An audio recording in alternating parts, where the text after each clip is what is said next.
Yo, Twitch. Lessa actually says, ho. Ho, Twitch.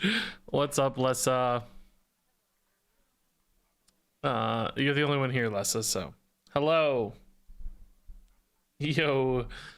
Ho, ho.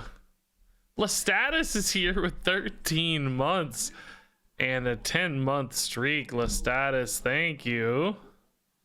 A very lucky subiversary, huh? Instead of an anniversary. By the way, guys, I'm wearing no headset. I'm wearing earbuds, but I don't know, man. I'm just not like the biggest earbud guy. I was talking the other day on stream about the giant headset. I just get tired of just look so bulky and crazy, but I also just kind of hate earbuds. I don't know, man. It's like, number one, they give you a different, like, I don't know, they sound weird when you talk, you know? So that's one thing. I'm just not used to it. Like, maybe I'll get used to it. You sound a little different, you know? Like, it creates, like, not really an echo, but a tinniness in your head or something. I don't know. We're gonna see how it goes, though. I may feel like they're too uncomfortable after a bit and try something else. I don't know. Maybe just nothing. Maybe just a headset's fine. Maybe, who knows? Sponsored by Raycon? No, I never did a Raycon thing. I've talked to him a few times, but never lined it up. Never decided I wanted to do it, so. All right, let's play some duels. Hey, Kirsten Lopez, what's up? Did we do that Warlock run yet? Yeah, sort of, but it was really bad. It sucked. It's on my VOD channel if you want to watch it. Actually, I think it went up a couple hours ago. But it wasn't very good. By the way, VODs have been killing it lately, guys. Like, look at this, dude. These VODs are all getting like 14, 15K views, and then like over time, you know, they're getting even more. 20K, 17K, you know. Crazy VOD views. I'm gonna have I'm on pace to get 500,000 views this month on VODs if I keep it up, which is crazy. Like, that's unheard of. That's actually nuts. That's actually nuts. Hey, MWX, thanks for the 100 bits. Loving the hair. Thanks, man. That's really the main reason I'm trying this. But I just really, I don't know if these earbuds suck or these are actually fairly expensive. I mean, not like super expensive, but like, you know, they're not like super cheap either. They're not like $10, you know. They're more mid-range, I guess. But I don't know. I think you got to find the ones that are right for you. Thanks to the 100 bits. All your VODs were getting loads of views. Thanks. Yeah. Shame videos aren't. I've had a bad stretch of videos. I think it's just the videos aren't really home runs. I mean, these highlight videos, I think I'm gonna have to do something different with the thumbnails. Like, these are pretty good videos. They're just not getting watched. I don't know. Change the title on this one. Battlegrounds videos I don't expect to do well. So like around 30K is fine for Battlegrounds videos, but I'd like everything else to be around 40 plus at least. 24K is unbelievable. I did post this in the afternoon on a Friday, which is a pretty bad time to post a video, so that's part of it, but that's bad. And this, I would already like this to be north of 40. But anyway, that's not your guys' problem. Just me trying to figure out what people want to watch. Oh, speaking of which, I made a comment on a previous stream, and I think it showed up in a video or whatever, about how I was, you know, looking to tap into like nostalgic content, make some stuff for people who don't play anymore, who want to relive some nostalgia.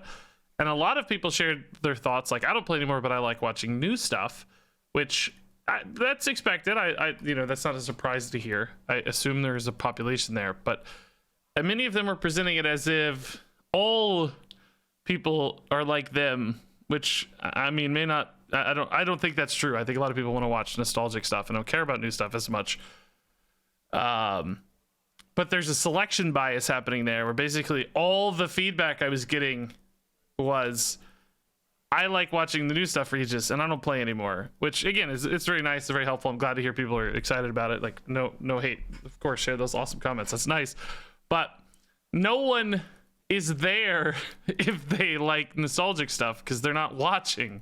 The people who are watching are self-selecting into those comments because those are the people who like new stuff and are watching new stuff and are there to hear me talk about it and are there to disagree with it, right? So you have to be really careful about selection bias. Otherwise, your data's bad and you won't hear for the audience that you're not capturing, right? So anyway, again, I'm glad to know people like new stuff. That's cool. That's what we do. That's great. But I have to be careful about taking on that data too hard and not realizing there's a lot of people who aren't there to speak up. So anyway, we're still going to try some nostalgic stuff in the near future, but I don't know.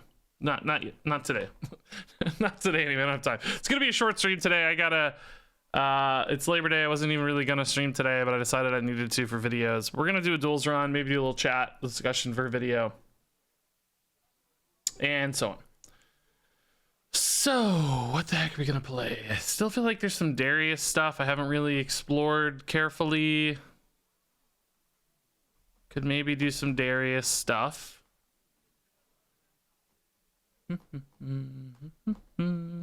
Appreciated the thumbnail of my Naga run. Oh, cool, thanks. I did something a little cheat I've never done before, but I did. Can anybody tell me how I cheated in this image? Does anybody see it? I cheated here. Does anyone know the cheat? How did I cheat to make this image a higher clarity? Well, a couple ways, but there's one really, really maybe obvious cheat. I'll show you. This here, this layer, I had to extend the name of the card down. It's really supposed to be like right here. You look carefully there at the side, but you can't see the words. So I cheated and moved it down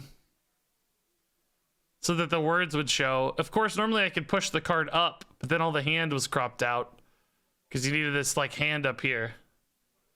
So I just cheated and moved it down.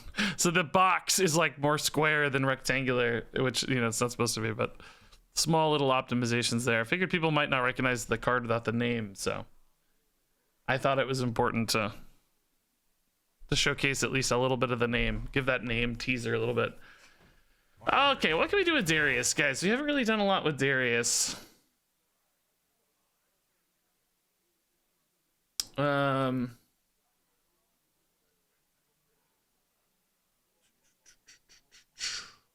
Cannons twice. Refresh on cannon seems bad. Fire your cannons twice seems kind of cool. There's that spell that increases the damage of your cannons. Could we build like a control warrior around fire at the... Could maybe try to get extra cannons.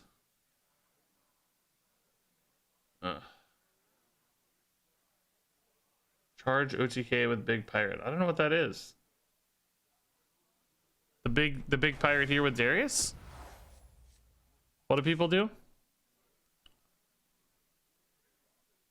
Get like Mr. Smite or something? Seabreaker, charge, and faceless manipulator. Oh, that seems pretty cheap. Yeah, we could do that. You ever play OP decks? All my decks are OP because I'm OP, bro. No, rarely do I play OP decks. No. Yeah, we could do that. That's cool. Do people? I guess people probably use this hero power then, right? Since it fires your cannons twice. Seems like that's gonna be more reliable than fire. Okay, we could do that. I like this guy. He's cool.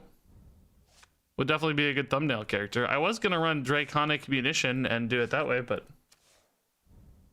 I'm chill with this. What else do people put in here? So you guys said charge and faceless. That's fun. Charge. Faceless. Do we run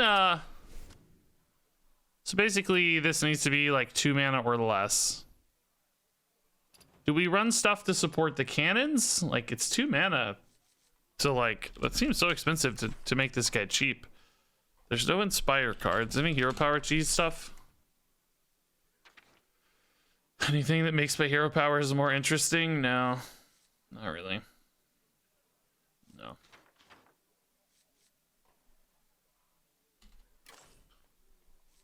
To the front, Talon. All right. I kind of like the idea of making a pirate build around this actually. Like, could we do, you know, because I don't think you want to make this your only game plan, right? Like, I don't think we want to play this like a combo deck, do we? Like, where it's just all removal and card draw and stuff.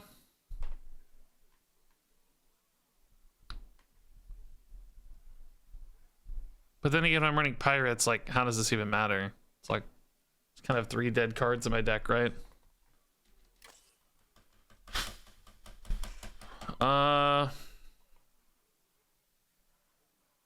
I would say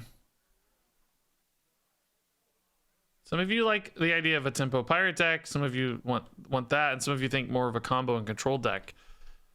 I'm a little bit worried about Darius's ability to play a control deck successfully, but I would rather do that than play pirates, to be honest. I just don't have as much fun playing straight pirates, right? Pirates aren't as enjoyable to me, so I would rather run this as a control deck if I can. I mean, yeah, Talon, I think, makes sense there, sure. Lava Gorger, that's kind of cool too. Wind Fury Giver banned in Duels. What is Lava's name, bro? Lava Gorger, one word? Yeah, okay. Igneous Lava Gorger. They did that so if they ever need another card named Lava Gorger, they can call it some other type of rock. The Obsidian Lava Gorger. Whatever. Hey, where's Beef, dude? Thanks for the 38 months. That's really nice, dude. Great stream today. Oh, thanks, man. I'll try my best. It's gonna be a short one, so probably won't be too crazy, but Rokara breaks the combo. I mean, she means that he can't be discounted anymore in the future, but if we're playing enough of these already, do I not think it's worth it? I guess. How many times do I have to push the button, right? I have to push the button. Like we said, we need this to be at least 2 mana for the full combo. So we'd have to push the button 4 times. Because each button push is 2 cannons. So we would need four button pushes. Do you think we'll not have 4 button pushes achieved by the time I get to Rokara? I mean, I could imagine it being, you know, a little awkward because we haven't had time to push the button enough or whatever. To be fair, like, you're not going to want to push it every turn. Hey, Crispity, dude, thanks for the 12 months. Wow, 1 year, man. That's nice.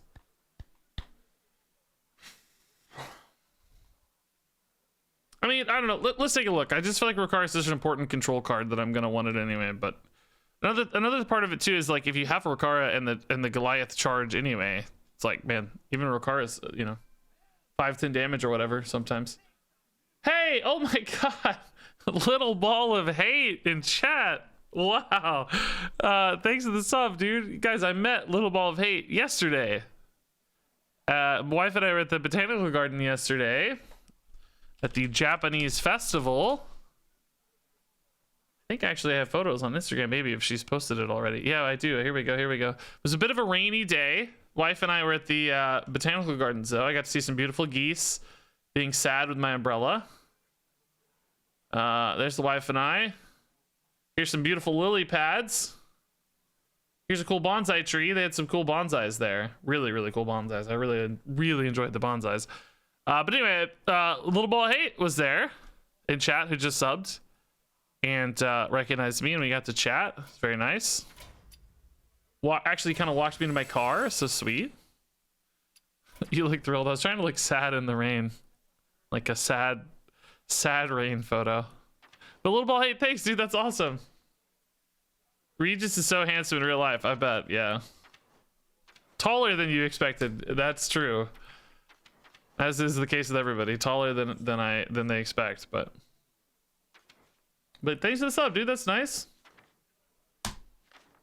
Your wife is small or you are a giant? Both. I'm not like that giant, but pretty tall, and she's pretty tiny. All right, what do you guys want in this deck? I can't decide. I think I'm going to keep the Rokara. I like having that flexibility. I think like shield shatter. We need a brawl. We need shield shatter. We need the 2-mana armor gain card. We need a brawl. Probably some card draw, right? We want what's the 2-mana Forge and Fire, Forge and Flame, Forge and Flame. I think I need probably the 4-mana weapon then. Some extra card draw that goes with this. That's a Mortal Strike. It's not what I wanted.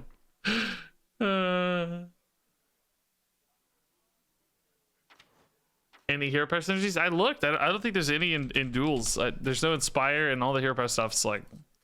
I mean, Panthara is okay, but not really very good. Pirate that draws a pirate? Oh, that's a good idea. I could maybe cut the Talon if we did that, right?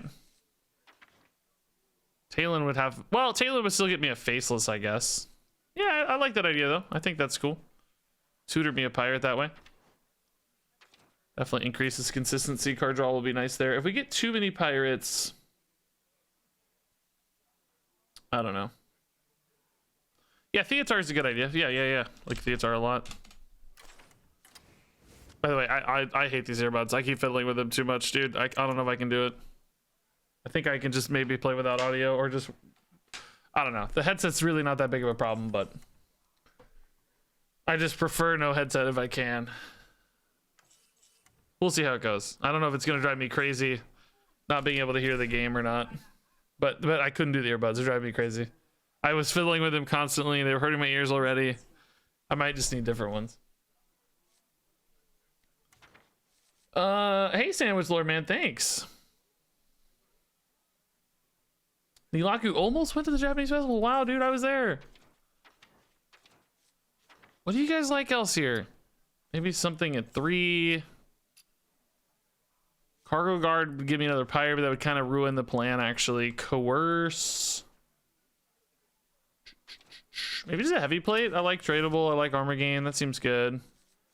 Bear off a little bit harder to activate in the stack, but not probably terrible with the cannons, right? Does give me a death rattle. Do we care about getting a death rattle? We already have a death rattle here, so might be okay. Something for taunt clearance. That's a good idea. Like well, unfortunately though, mana wise, I can't play a starfish with like even a 0-mana Goliath, right? And a charge and a faceless or 8 mana.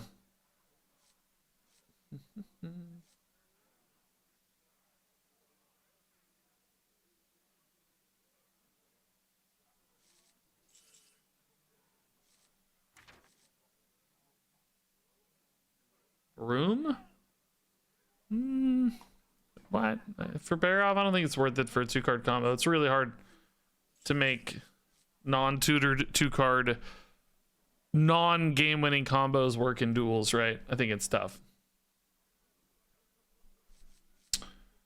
Hey, Strifester, dude. Thanks for the 14 months, man.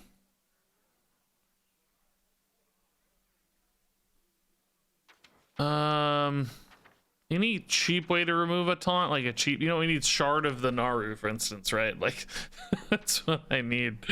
Just a good Shard of the Naru. Like, oh yeah, Zephrys is fine. We can do Zeph. Yeah, Zeph is always a good ad. I can't believe Zeph is still available in Duels. By the way, why does it say 5 out of 15 up here? What is that?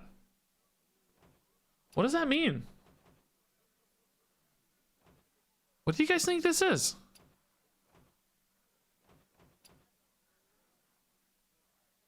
$16 out of 16 cards. I feel like I never noticed that before. All right, yeah, this looks cool. Some card draw, some removal, some combo. I mean, we can try it out. I don't know what kind of passives we're gonna get. To be honest, seems like passives here. The rating of this deck, it's a 5 out of 15. That's generous, dude. I think that sounds high. It seems very high. I don't like it. I don't buy it. All right. Let's go. Harbor Scamp early is fine. If I put the Goliath back, I can just always draw it with Harbor Scamp. That way I know I kind of have a good turn 2 play, right? It's weird. I also kind of like grabbing it off the Lava Gorger, but that's all right. Don't need a heavy plate, I don't think. As far as winning this game, I mean, it's just gonna be about, well, actually now that I say that, I kind of like cannoning on turn 2. Could maybe scamp on 1. Whoa, they grabbed that so quick. What the heck, dude? It was an insta grab. Maybe I cannon on 1. Kill this. We know that the Goliath is coming, right? So why not? You think it's a bot? Could be a bot. Yeah, that actually kind of makes sense.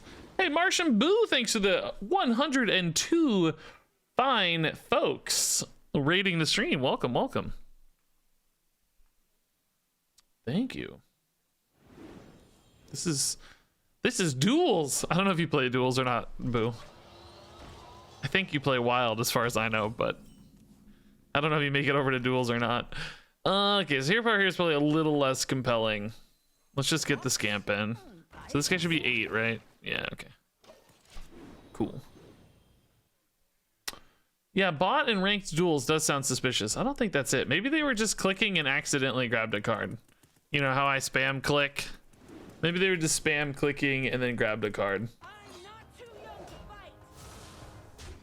They tell me I should play duels. I wasn't doing it because I didn't want to unlock stuff, but apparently that changed recently. It did, yeah, and this is a perfect hero power. Holy crap. That is beautiful. That animation is so weird, though. Yeah, you don't have to unlock anything anymore. I mean, you have to have cards, which I know you have cards, so you can give it a shot. It's like, well, I wouldn't say it's like Wild on steroids. I don't really think that's true, because Wild, you can do things more like consistently broken, but it's more like Wild on I was gonna say shrooms, but I don't know. Maybe that is actually accurate. It's not really like power level so much. It's just like it gets a little crazier, right? I don't know if that's a good example. I don't have any experience, so I don't know if that's a good example or not, but maybe that's at least some hint of what it's like. Do we really care much about the Crab Rider? It's not actually that threatening yet, right? I mean, the crazy thing is, as soon as I get a charge, this Goliath is practically lethal on its own. Can kill 2 minions here and leave a Crab Rider with a hero power. I do have a bit of a clunky follow-up, though. I mean, Zephyrus, like, what do we take for Zephyrus? We could take a Silence. Does Zephyrus have a good 2-mana line here? So, like, Swipe, for instance.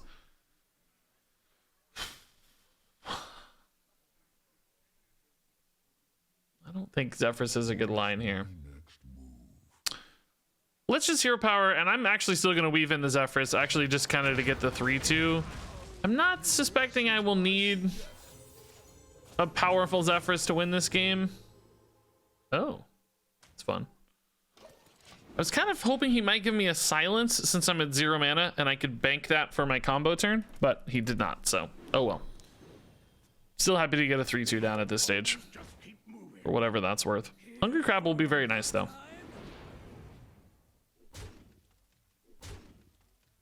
Oh, hey, Dill Master Flash, dude, with the 5 gifted subs. Holy crap.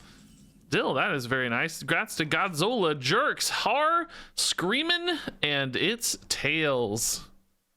Thank you. Man, do you ever just play this? I don't think so, because we're, you know, always fairly close to just ending the game here, but I'm like a little intrigued by it. Feels like this has to be an Outrider's Axe, right? Just deal with this guy. Leaving 3 up is a little bit scary, but I do have a lot of life gain if needed. Although, not actually in hand. It's all in tech, but you know, in theory, Rokara is available. I don't expect a ton of burst damage, though. That's a little spookier. That's big. Bear off hero power here could clear out some stuff. Is that worth it? Yeah, I think actually it might be, yeah. I mean, there's potentially more big scary things available to follow up, but I mean, I don't really need to is the other side of that equation though. Like I can just dredge for charge here and I will either have charge next turn or this turn and then just end the game, right? So I think this is better. This has taunt. It's fine.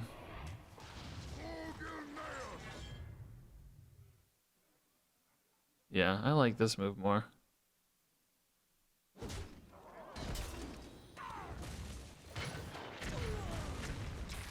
Yeah, okay. So this just sets up lethal, right? This is enough with weapon currently. All right, 14 should be okay, right? No tune can hold me. That's slow, I don't care about that. Hey, A1056, dude, thanks for the Prime sub. 9 months. We made a baby. That's cool. No tune can hold me. Little Twitch baby.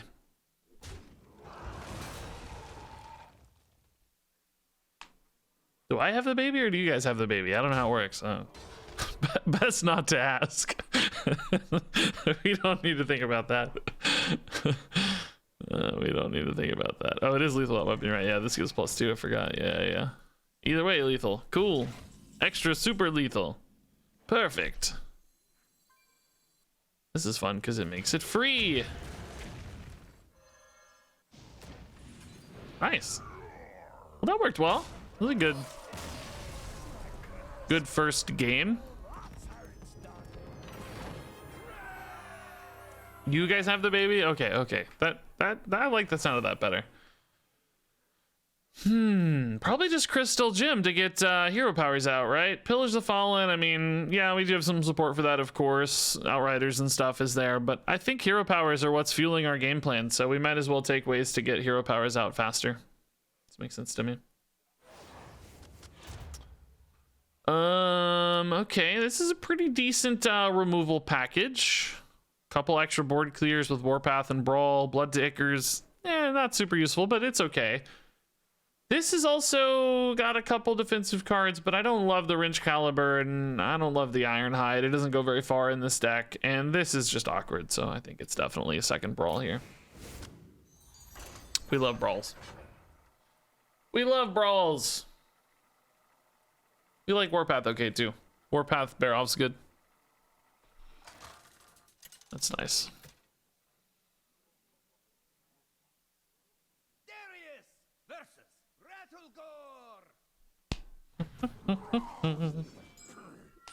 Did I break Zeph? Oh, with the Brawl, that's fine. We're not worried about that. You guys always trip up on the Zeph so hard. You guys would take a like triple Duskfall and Aviana bucket to protect the Zephyrus. I maintain it's not worth it. You guys love the Zeph more than anything.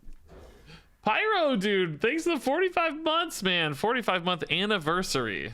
45-month anniversary. I don't know about that. Month-aversary? What's the word for month? I don't know. Thanks for the sub, dude. That's nice. Good to see you again. Good to see you again.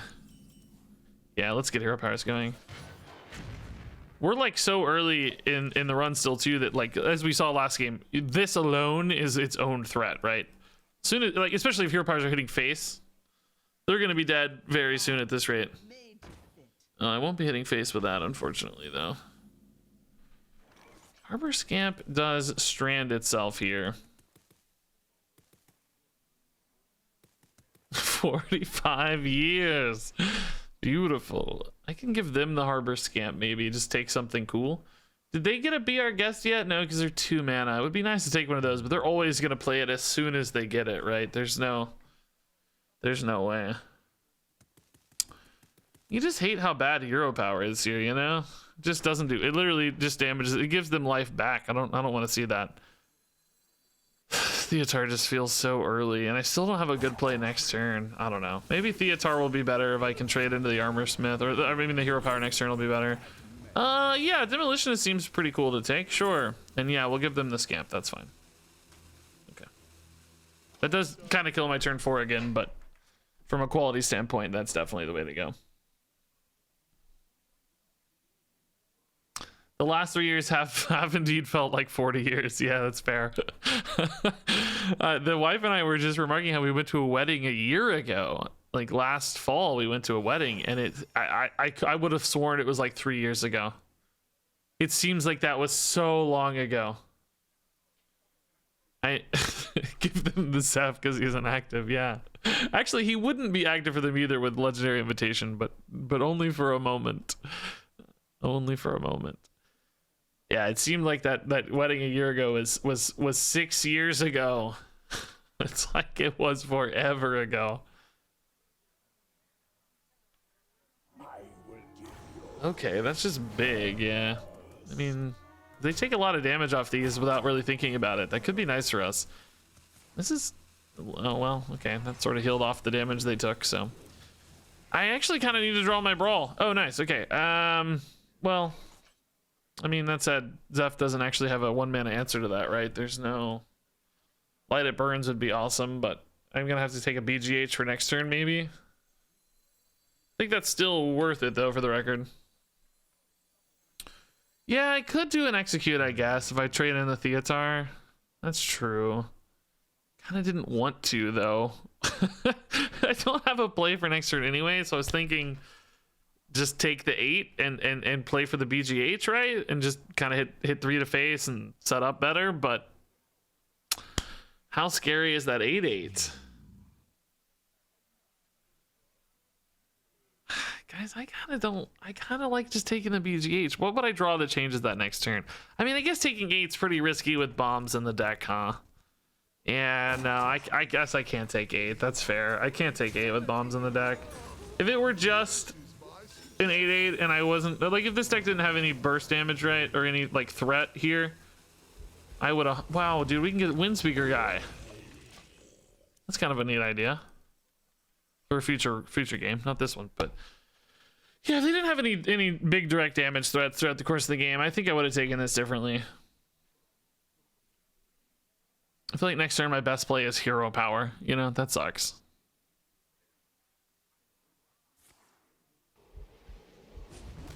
They have so much life, dude. How am I going to get through all this?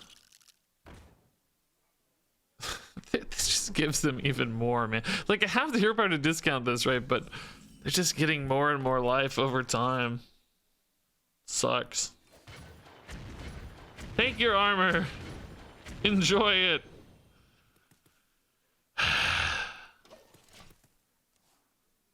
Zeph offered Windspeaker because I think he looks for good turn 4 tempo plays, like good, just like something to play on turn 4. He probably thinks Windspeaker is the best for that.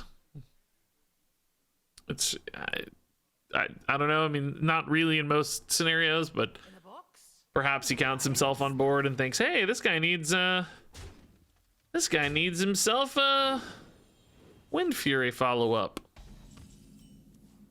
Blood to Ichor. Let's Hero Power. I think for now I just do this. We're you know, we're not in a great spot, but we're chugging along here. I mean, what's our actual reach on this? It's 34. Right? So 34 is kind of the magic number. I need to get them sub 34 to kill them because it's 17 times 2. I don't think that's going to be easy because they're just gaining a billion life here, and I'm not changing that at all, but hey, GD Giant Dwarf, man, thanks. Thank you. I think Chris is going to be better if we give you coins instead. Yo, 100%, yeah. Because you could always do the same thing, and then sometimes you could just use the coins for absolute cheesery. Cheesery, I tell ya. Absolute cheesery. Alright. I think we just brawl here. I don't think I blood to Ichor first. It just gives them 2 more life. And it doesn't really change much often. I think I'd rather just trade a heavy plate as a post, or maybe Bloodtaker after if the armor smiths are dead, right? This brawl is obviously not like the strongest brawl you've ever seen, but I don't think this deck is one that builds a lot of giant boards, so we're gonna try it anyway. All right, an armor smith lived. Unfortunately, it's the good armor smith as well. Makes me sad. I don't know. I'm running out of time here. We're just not, 35 is now the number that's too big. And I still need to hero power a lot more, which I don't know how this one armor smith has completely negated the value of my hero power. You know what I mean? It's like these armor smiths are just killing me straight up. Just killing me. Did I just draw 3 bombs? Is that what that means? Oh no, okay. So Warpath clears an armor smith, but again, it's just so bad. Hero power puts that at 1 and 3.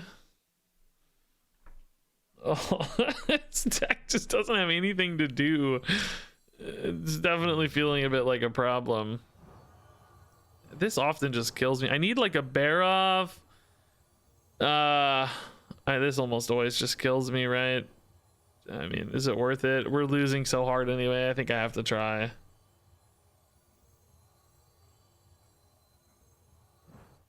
I just need to be hero powering, but they're just so high health. All right, I'm actually gonna do this. This is a weird play, but I think my best path here, as weird as it sounds, I think my best path is to just build 2 17-15s, even if they're not lethal. Maybe they just can't answer them effectively because I take all their armor away, right? So in other words, I need to be hero powering every time until that's playable, right? I need a 2-mana Goliath, or I guess it's gonna be turn 9. I don't think I'll live that long, but whatever. Let's try. Oh, are you serious? Shield of Honor? Eek, that's a lot of damage. I don't think that's good. Dang. Okay, that's annoying. Also, it doesn't die to this anymore, which sucks.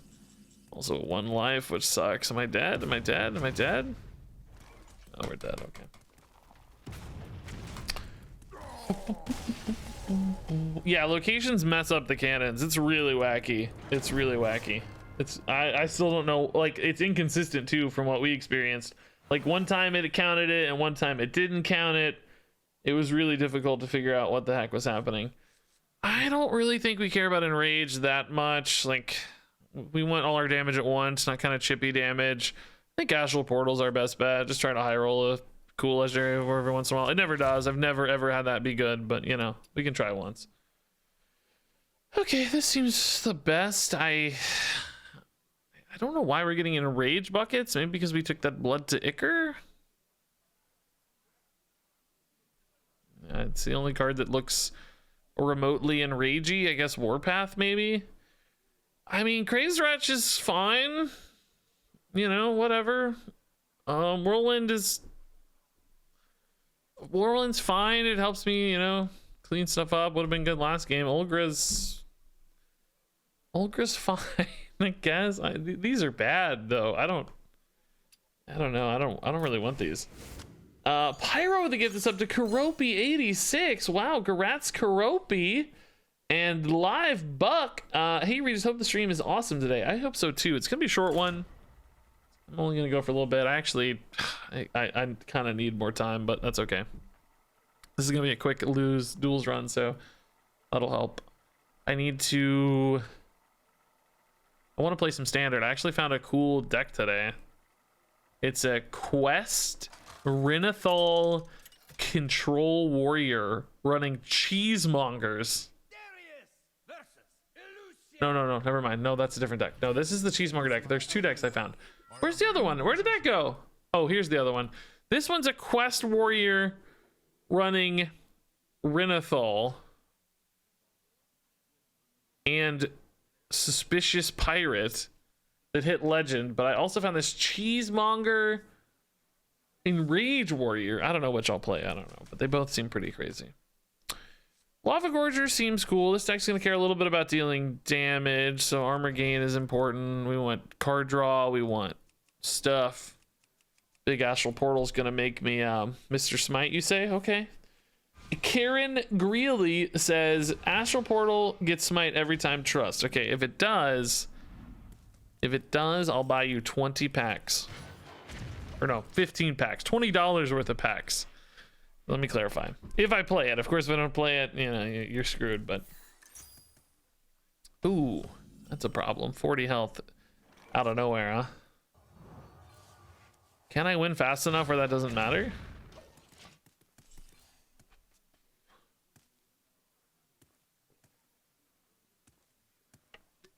They're already down to 21.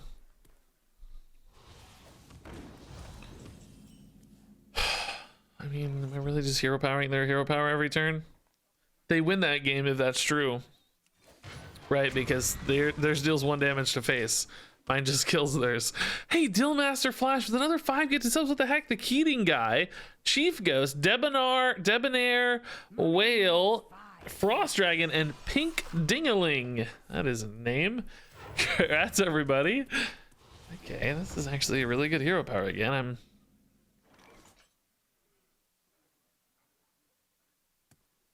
like a crazy dog sound outside right now. That was weird.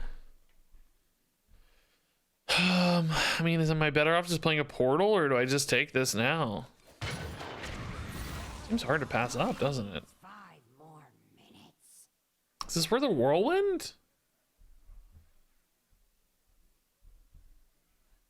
Do I rip a frozen buckler just because I have mana? Couple questions here I don't know the answers to. I think we wait. Oh my god, Rommeldink, what is happening? 10 gifted subs from Rommeldink. Different than Pink Dingaling, but close. Grat Snack Pack, Theo, Malvalon, Brickhouse, Claremest, Farso, Anarchy, Tigers, Shark Spark, and G. Eodum. Congratulations. What in God's name is that? Well, that's kind of spooky. Can I leave that alive, guys? I guess a better question is, I can't kill it anyway, so I guess I can, since it's since it's unkillable. I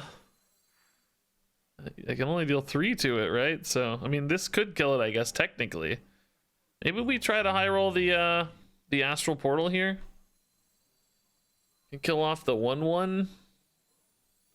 Kind of just buffs this, though. It doesn't really help me much. Yeah, let's just get a Rushman. It's Mr. Smite, right? So we'll be able to trade. We'll be able to trade. Smite clears, yeah.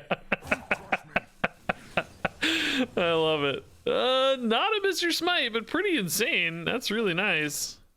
Suddenly makes Whirlwind a little more interesting, too. Could go Faceless Whirlwind to wipe a board.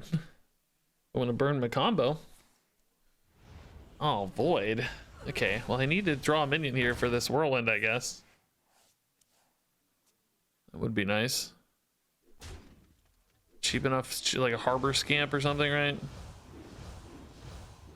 Zephyrus, okay. Zeph is not going to be active because I have double Brawl, but he has the spell damage, so I think we play him anyway. Just Whirlwind this. Seems fine. Definitely need to take care of this, so. I should emote whoops. All right, down to 13 is a little spooky, but we got through Void. I mean, I think that's one of their bigger like damage output plays, right? Yeah, that Smite looked weird, yeah. That Smite was funny looking. Sorry person, you don't get the packs. Greeley. Sorry. I didn't see on turn 4 you said you passed up a 4-mana Smite. Wow, what was I thinking, man? Mr. Smite got hot? What do you mean got? I'm undead. Well, wasn't he all I don't know about you guys sometimes.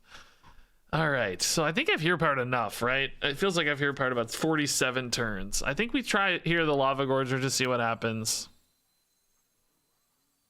Grab something big.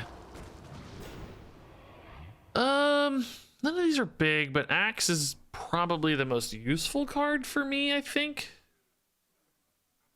Brawl doesn't seem like it's going to be as important. Forge and Flame, I don't have a weapon unless I grab the axe, so this is a nice middle armor gain level as well, which is pretty chill.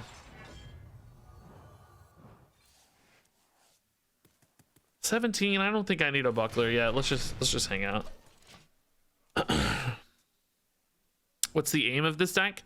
It's like a combo warrior that's gonna discount a Seabreaker Goliath to 0 mana, and then use Charge and Faceless Manipulator to kill the opponent with said cards. Shield Shatter, Hero Power, seems fine.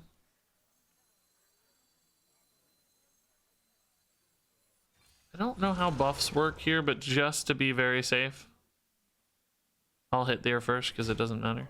I don't think it's relevant, but is there ever a Decimator Olgra just to get like a big minion out instead of Hero Power? I feel like it's gonna be the best time to do it. They've got Amara, so that's like health doesn't really matter yet.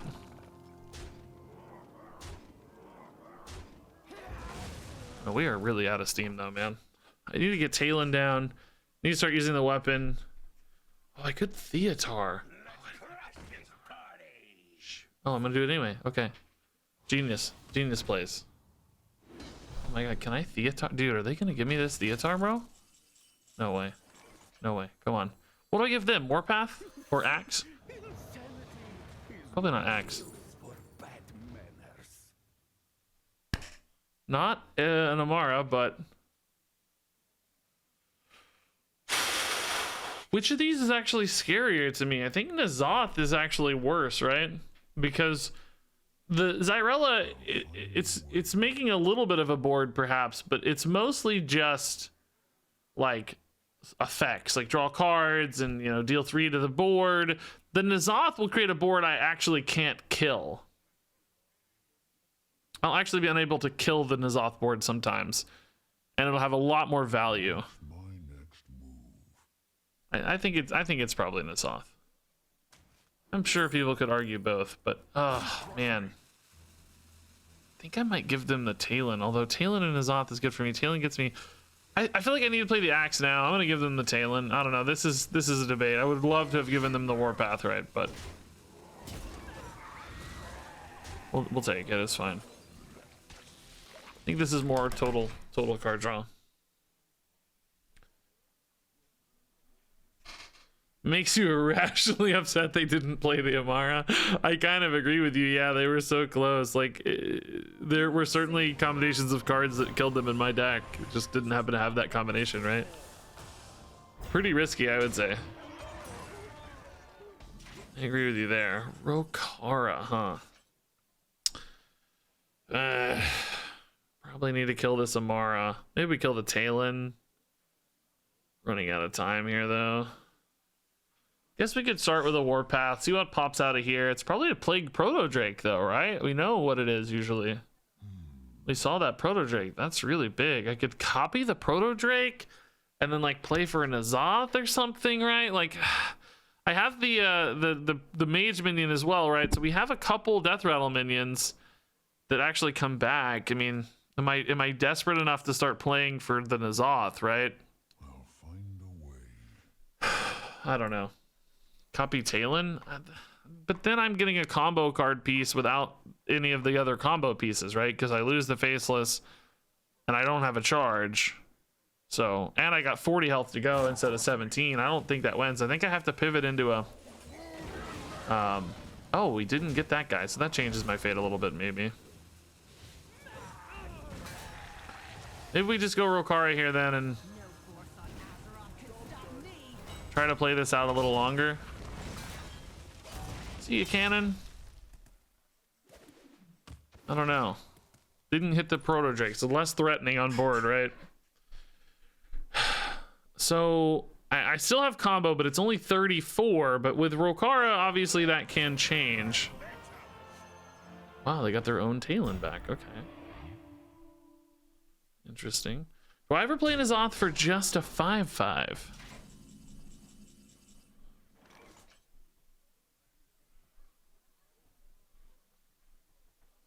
think so. I think I just ping, hit the tail and clear it.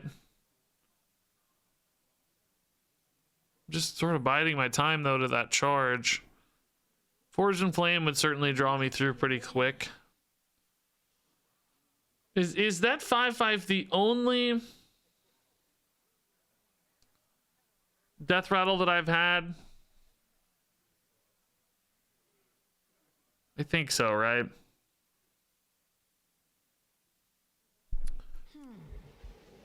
All right, let's just do this then. I mean, the thing is though, I'm never gonna get more, right? I'm never gonna get a better like time to N'Zoth. It's not that much pressure on board. It's just 2 minions. I think I actually still N'Zoth here. Again, I could take the faceless greedy like Proto Drake line when they do it, but I don't know. I can still technically get there, right? Like we have 39 damage with a full combo right now. If the Goliath is 0, as I think it is, I think we actually have a 41 damage combo with hero power. I think I can weave in a hero power, right? Not totally sure the Goliath is 0, but it feels like it. Okay, so the Zyrella comes down. This definitely adds to our problems a little bit because that Mida is an awfully big heal. I kind of need to brawl here. I hope they get more minions out of this. Sadly, not any additional minions. Play one more at least. There's Insight. Okay. Plated Beetle. Okay, that definitely makes the brawl feel a little better. Shame that math worked out so well, actually, though. Shoot, I was hoping they'd use the Talon, right? Ooh, is he 0? He is 0. Okay. So if I were to draw charge off the top, I could set up a lethal. If I hit Talon to face right now, they'd be at 40. I could use the Talon next turn to deal 5. Combo deals 34. That's 39. And hero power deals 41. It's a 1 out of 4 to draw charge off the top. If I go for that. I'm actually, am I dead though? Yes, I'm dead. I can't do that. I can't take 5 and 7. So I have to brawl. This is 12, 17, 18. But if I take another 5, it's 23, so I'll be dead. So I actually have to brawl here. Hopefully Mida doesn't win. It's just annoying and big. Shit.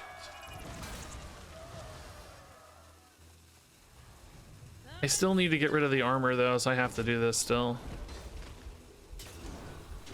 Actually, hero powering this might be a little better than hero powering face, I guess, in hindsight. So if they go to 40 and I draw charge, I still have lethal. But if I'm not dead, I'm at 12, so I guess we'll see. Oh god, I'm at 12. I didn't realize I'm at 12. Oh my god. I mean, they have 12 and I have 13, right? So, oh god, I didn't think about that. Maybe I should just hit face for 5. Would that have been enough? If I'd pinged this and gone face with it and this, it would have been the same. Could have gone. I just need them to be no armor, basically. So I don't think I should have taken the 7 there. That was a mistake. Not a taunt, not a taunt. Oh no!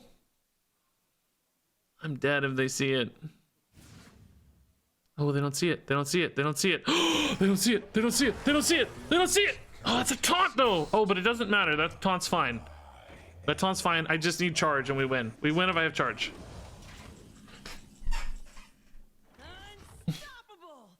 I'm not messing this up, right? This goes 5 to face. I hero power.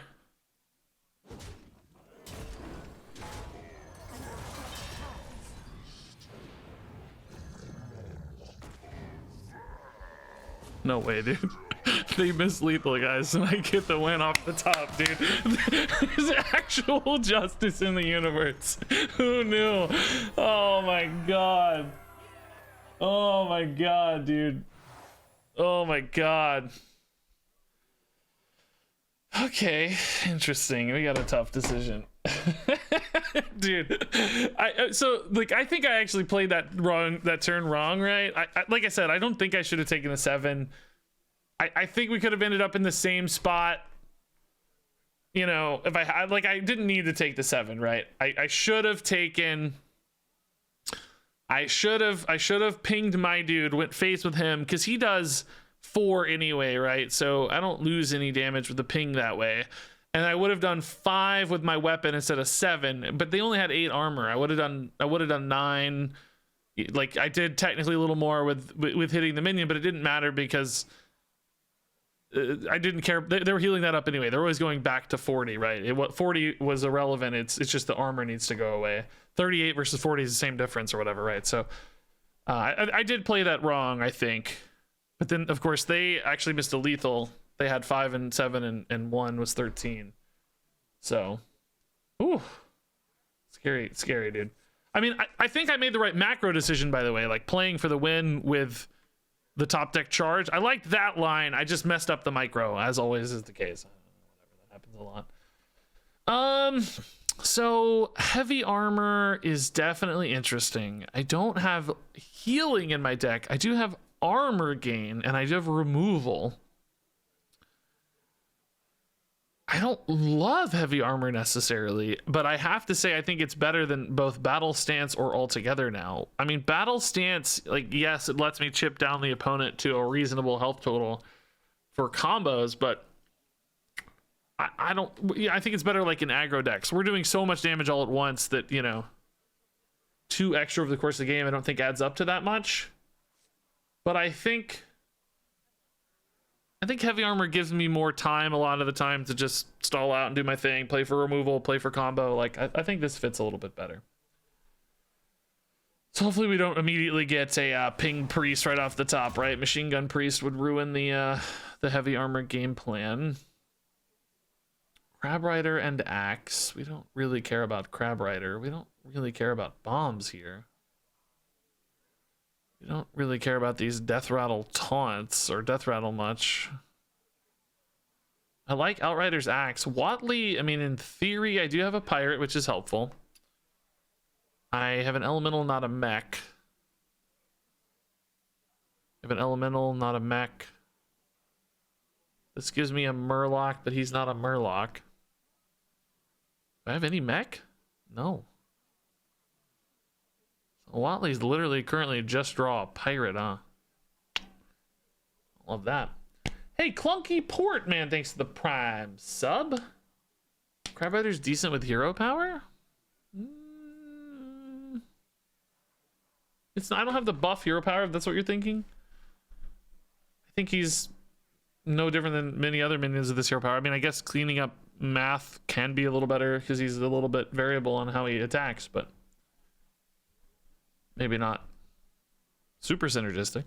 I mean, I think I take this. I just think the others suck. I just really only like the axe that well. I don't know. Not amazing. All right. So, guys, remember, just real quick recap. I feel like I have to explain for heavy armor every time. Armor doesn't work with heavy armor. So, like, when I gain, you know, 10 off a frozen buckler, that's normal health. Any additional armor on top of it is just normal straight health. It doesn't do anything special, right? So it's not like I'm suddenly at 20 heavy armor. I'm at 10 normal health and 10 heavy armor. It's always just your raw health that counts. So even if I go down to 2 health and gain 10 armor, that 10 armor is still normal health. Only the last 2 is heavy armor. So just keep that in mind. It can definitely impact how it goes. Yeah, if armor worked, it would be absolutely obscenely broken. Yeah, I'm not suggesting it should work that way. Just reminding people. Because I could get like 40 health and only ever take 1 health at a time. Can you imagine? But that said, it actually might be really important for us to protect this initial 10 health, because we can never get this 10 health back in this current deck. We don't have life gain, right? We're not a priest. So if I can armor early and like get out, you know, get out ahead of that a little bit, I think that could make a big difference. Do we take hero powers now, or do we just develop a little bit of a threat now with the Crab Rider? I guess minions are always gonna go first, right? I think Amara also doesn't work, from what I recall. I think it's only ever your last health. I believe people being upset about that when it first came out. I believe I remember people being mad about it. So I think Amara also fails. Now, this works surely, right? I don't know. I mean, here, I guess there's not a fail case, but... shoot. Yeah, stupid. Dude, these guys are gonna melt me, honestly. Oh, yeah. I don't know, dude. There's so many little tutus pinging me. They're only pinging me for one. That's great, but it's still, you know, it's net more. It's like tripling it effectively kind of right now, because 2 out of 30, right, as opposed to 1 out of 10. It's like 1 out of 15 versus 1 out of 10. So that's scary.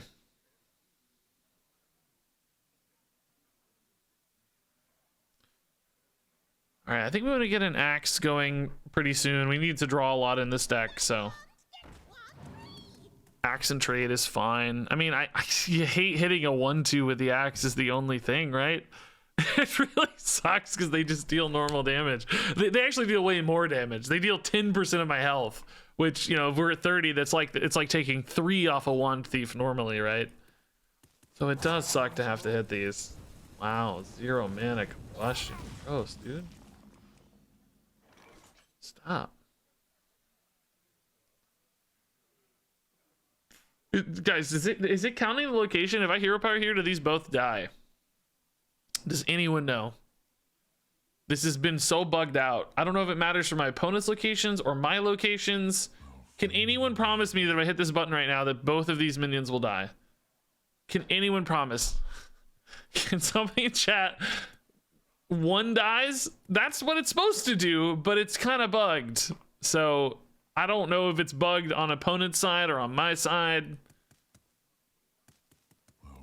I promise. They did a bug pass 2 days ago, but you still don't know for sure. If it doesn't work, coin what? Coin a 2 mana play. All right, let's just see. I don't know. It's still bugged. Okay, we learned. Coin concede if it doesn't work. Yeah. All right, we learned. I like it. Every time you've done it today, it's as if there was no location. Okay, good to know. As we saw, yeah. You wrote that right after I did it, or at least I received it right after I did it. But thankfully we got there.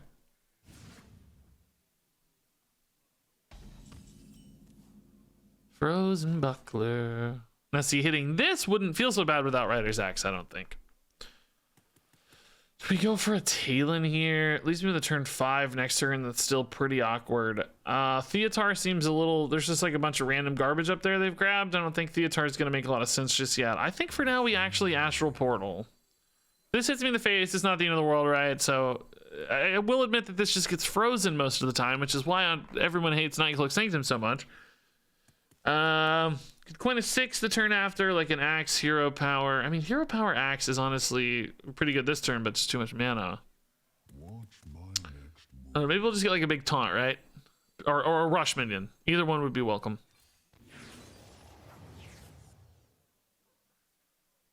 Okay, well, it's not those things. This might encourage a trade though, which is fine. If not, we can Talon it, I guess.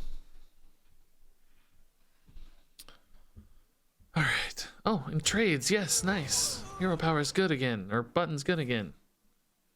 Oh, button's pretty good here, yeah. Well, it's only hitting the middle guy right now. Not good yet. Play another dude. Oh, math got bad. Gross. Okay.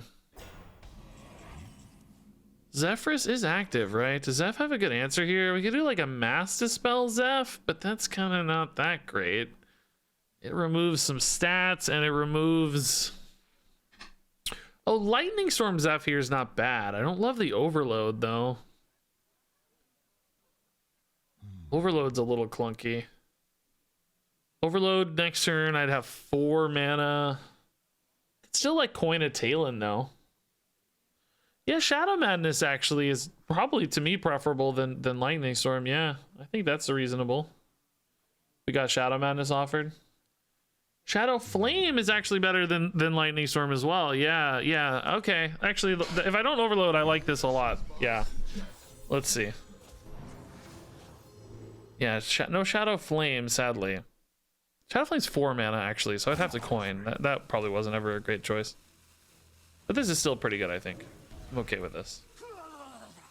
Kill this, actually, or the big guy, maybe? I don't... The big guy doesn't really hit me as the thing, but it hits minions better.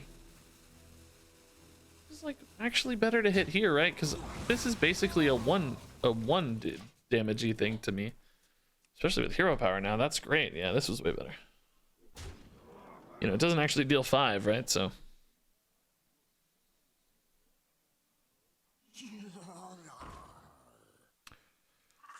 It was just a naked skeleton. Playing naked skeletons out here. No respect. No respect. Just naked skeletons all day. You kidding me? Gorger's some nice life gain. We've had so much trouble getting life gain out this run, dude. So we can axe, hit the taunt. Maybe just play a frozen buckler after. Remember, I'm only taking 1 off this, so it's not really that bad to hit. Hero power removes this, but I take another 2 in that case. I think it's time to get some armor up. These are low damage minions, so it's pretty good for armor turn. Right. They're not going to chunk through the armor more effectively than chunking through my health here, basically, so might be time. I think Rokara is actually a huge liability this game right now, by the way. We have not hero powered enough. I don't have a cheap Goliath. I don't know what he costs, but he's not cheap. I need him to be at least 2 mana, so I need to have hero powered 4 times. Does anybody know how many times I've hero powered? I can remember hero powering maybe once specifically. And then beyond that, I don't know.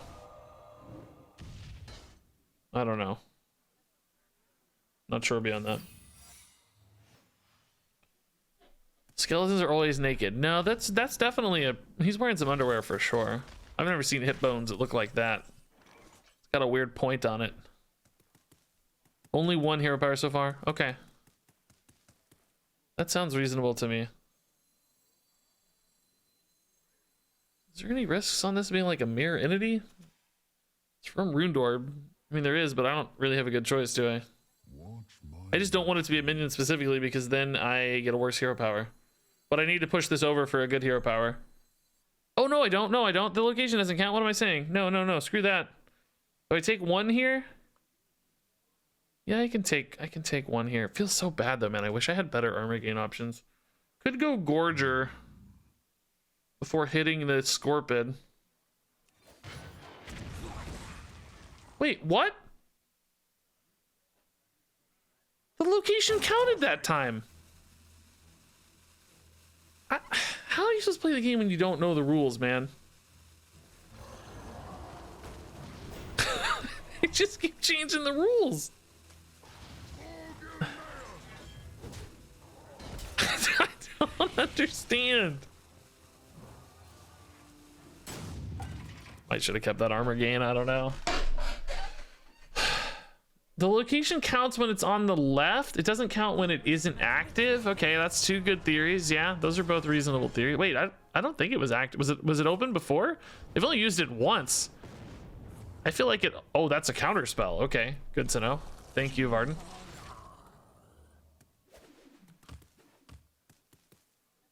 Okay, so now you're telling me it won't count. Oh, combo pieces are coming together. It wasn't active last time. It was closed the first time, but I'm not sure. Okay, I buy that. I mean, I think that's a reasonable explanation for sure. That is not a crazy suggestion. Okay, this kind of wipes my board, but is it worth it? I'm taking a little bit more damage again. I can coin a counter spell. I don't really have anything else to do this turn. I mean, seems a little premature, honestly, but I just go like Talon hero power. Only killing one guy. Hero power first would be better in that case, but I take more damage maybe.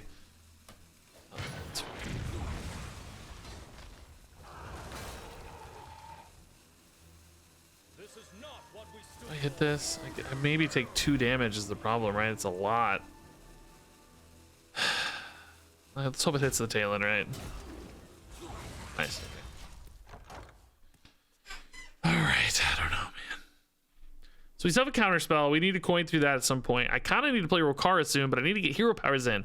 So if I hero power 3 times now, you guys are telling me, I think. Am I at 3? Sergeant Beloved, by the way, thanks to the Prime sub. Yeah, I think it being closed is definitely it. Definitely 3 times. Okay, so I need... So I could actually Rokara this turn. Like, I get hero power to get to my 4th hero power. That makes Goliath 2 mana, which is fine. That allows for charged faceless Goliath. I mean, to be honest, I do need a little bit more damage at this stage. So 2 mana might not totally be sufficient, but some people are saying 4. 3 is enough either way. Well, I need 4, so I'll do 1 more to be safe. 1 more to be safe seems fine.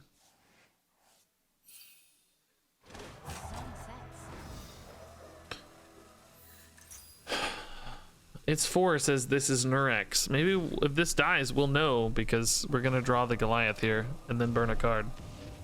Wow, Arcane Missiles is brutal, dude. It's 4. He's right. It's already 4, guys. He called it. The man knew. So does this still count as being open or not? It really matters because I'm going to die.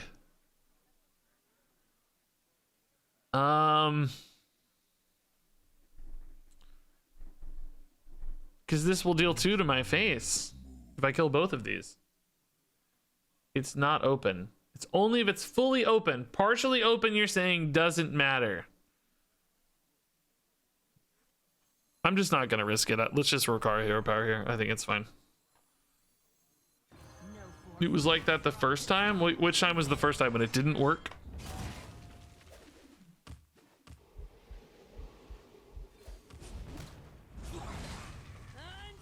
I hit this in? I mean, it feels so bad. Like, you kind of hate it, but... I think I just leave it for next turn, right? Do I hit face? I have more weapons, so it kind of makes sense for me to hit face. I think. Okay.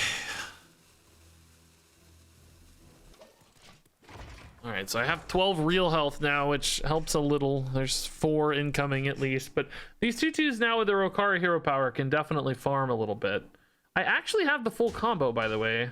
What are they at? They're 42? How much do I have? 39? I'm really close to lethal. Do I just go for it? Just to make 2 15/15s, you know?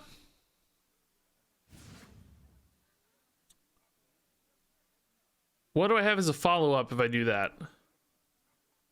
Could maybe grab a Decimator Ulgra lethal. Could maybe grab another axe off the top. Theatar could grab me something.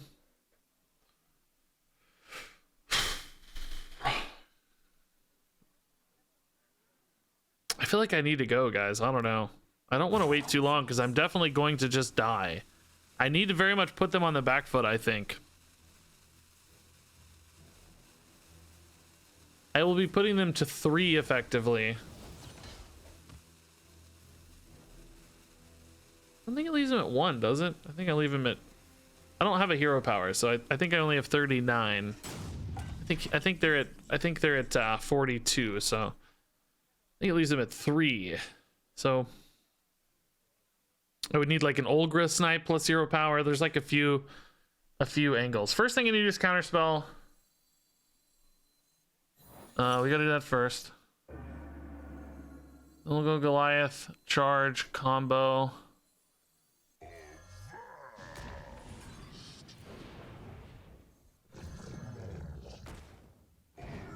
Just, you know, make them have it, right? I don't think I hit a minion. It's too much damage loss.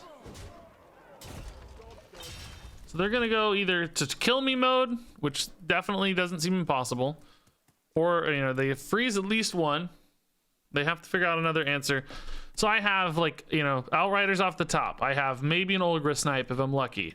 I have Theatar Steals. We have a few different angles we can take here to try to squeeze this out, but I think if I don't get it soon, like if I don't go, we're just not gonna have time to get it, right? If I don't find it, I can maybe ping a skeleton too.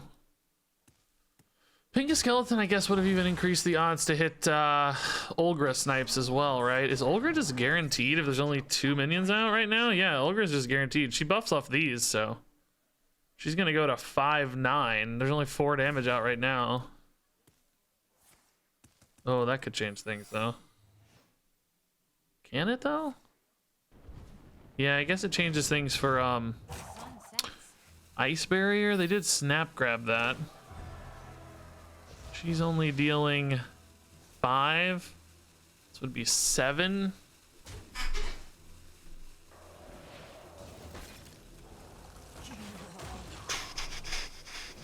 Do we think it's Ice Barrier? Is Olgra plus Wretch lethal anyway? This is 3 and 5 is only 8. They're at 11. Does Olgra trigger Ice Barrier? I think so, yeah. Steel Dawngrass? That wouldn't really help me much. I don't have a lot of ways to utilize that, right? I could Theatar first. I don't have it anyway, right, if it's Ice Barrier, because this is only ever 5, 7. If it's Barrier, I don't. So I think I Theatar, check if there's burn damage, then Olgra and hope it's not a Barrier, right? Let's see. Explosive runes would actually be okay. Well, maybe not okay. Well, it'd be fine for Theatar. She's 6 after Wretched. Yeah, but that's still only 10, right? Ping Wretch is I don't have time, guys. I gotta go. Let's test for burst damage first, because that beats Ice Barrier, right? Does that really have 3 left? Or is it? I don't know. I don't know. We're just resigned to fate here now. Probably don't get it, but we'll try. Barrier. Yeah. And they snap grab the barrier. I'm not dead. Oh my god. I was going to say I'm not dead unless that hits face, as far as we know. Wait, this was active. Oh, but I didn't have mana for it. It didn't matter. It didn't matter. It didn't matter.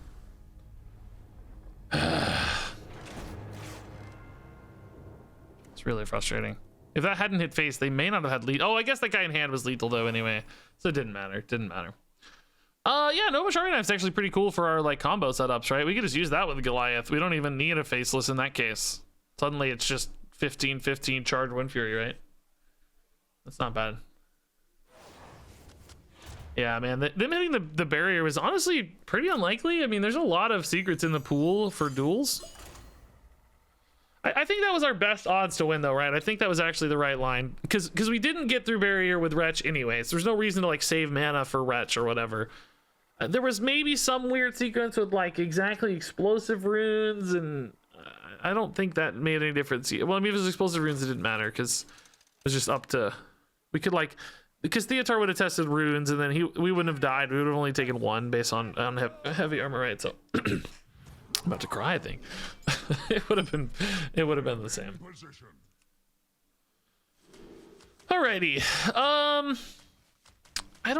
It's like keep a combo piece, right? It's a tough question. We definitely want a combo as soon as we can, but we also don't have forever we need to stay alive, right? So Talon and Charge are definitely 2 combo pieces. We could try it. You can cry, I just here for you. Yeah. I got some in my throat. It's making me cry. I'm so sad. That was a good hard fought game. I think you can't be too upset about those games. I mean, I'm sick of Freeze Mage, yes, obviously, but it wasn't one that made me too mad. It felt fair-ish, you know. Nice, dude. Thank you, Floor is Lava. You're saving me here, bro. Okay, so only the 2 combo pieces in hand here. No, Floor's Lava doesn't see me on this one. Okay.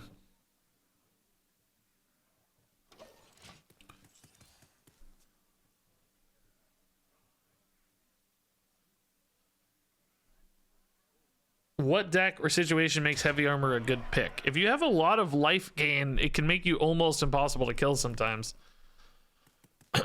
So like if you're a priest with a ton of healing, because you know suddenly a 2 health heal is like a 12 health heal, because you know this would normally deal 6 and 6, right? So that would be like, oh my god, that's like taking 12 damage. Here it's like taking 2 damage, so if you heal 2, you've healed 12 effectively. Sadly for this deck, you know, we don't have a lot of life gain. We just had to take heavy armor. It was just our best pick, but I think it's hard to pass up a hero power here. Just not excited about my plays so far. This deck has a lot of ways to hit me, which is bad. Like going wide with stuff is really tough for my deck to answer effectively. Like the size of these isn't scary, right? That doesn't matter so much. It's more about the sort of depth of everything. This is a pretty interesting play, though. I'm gonna get the Goliath, right? Yeah, we might just be able to like hyper speed this one. In a box? Pirate stuff.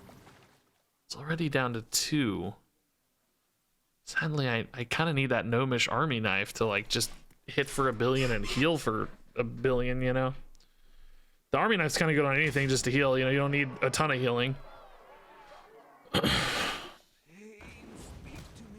Okay. That's a lot of cards.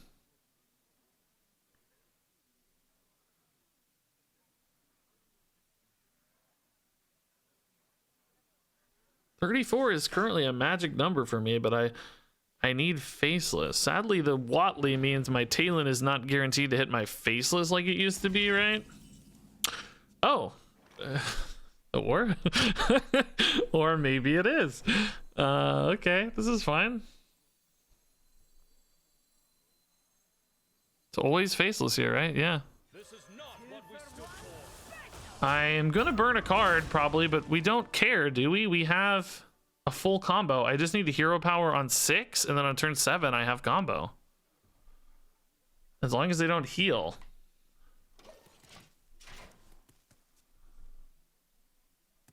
I mean, it's a little risky, obviously, because healing changes everything, but as far as we can currently see, this is lining up okay. Oh, God. How does Olgra fare here? Not well, right? Not well.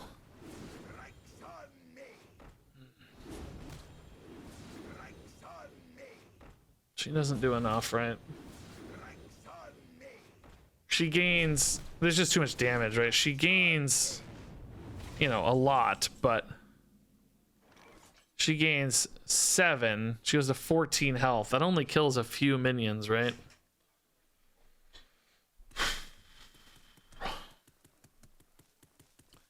There is some logic, though, that I don't necessarily need to kill more than just a few minions, you know? Also, hero power kills a couple. It's another interesting angle. Really wish we could just shield shatter, but I have no armor gain. I guess if I got something big off Igneous, but it's pretty unlikely. How many does Olgra kill if I kill the biggest guy? I basically need only 4 minions left to be alive for sure. Hey guys, I'm afraid we're dead here. I don't know, man. Maybe the taunt's enough to keep me alive.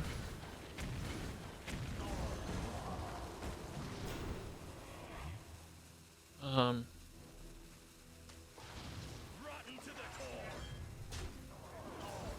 that was stupid. I mean, it doesn't matter, whatever. That's the game-winning play. I don't know. Was that the highest armor gain? Yeah, it was. It was not stupid. Okay, that was actually right, even though it felt very awkward. It felt bad, but technically correct. To draw the same minion twice, right? Okay, that doesn't end the game, so that's fine. As long as they don't heal or taunt, we're good to go, actually.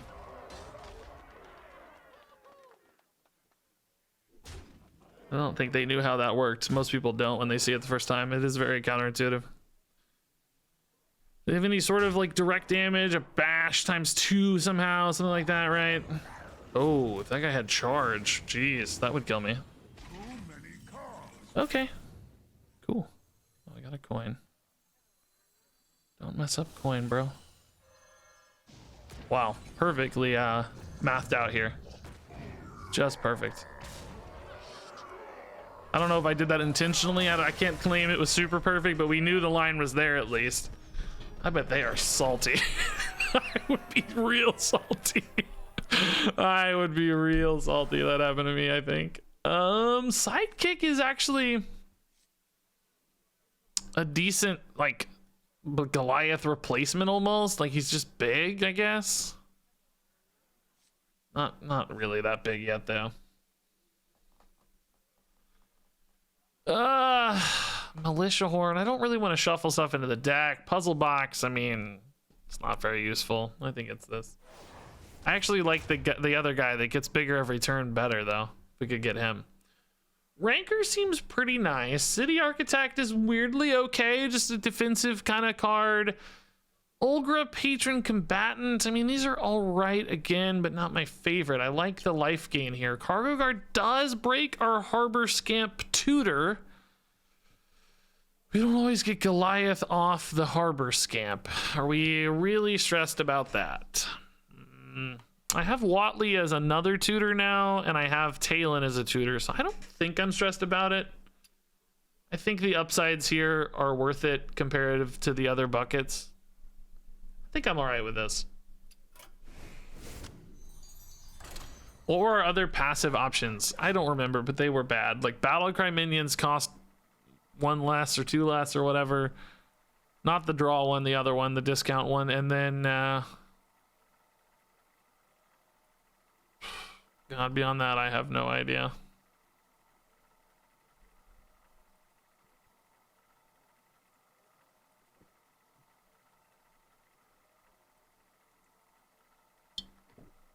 I don't remember the other one. What was it? Oh, Battle Stance. That's right. Battle Stance and All Together now. That's right. I think Heavy Armor is still feeling like it was the right pick. Battle Stance, I mean, I don't know. I think like that game we would have just died, right? They hit me for 1 billion normally, and then I only took 7 or something. You know what I mean? Like it really changed the metrics that game. Can I keep a combo piece? I have some card draw. Gnomish Army Knife I think is worth keeping because basically any minion becomes a full heal to me pretty rapidly. And then Outrider's Axe is just a ton of card draw, right? I think this will be all right. Cargo Guard early is good. We like armor and we like minions and we like not being pirates in deck. Not having pirates in deck. That's English, yes. Good job, Regis.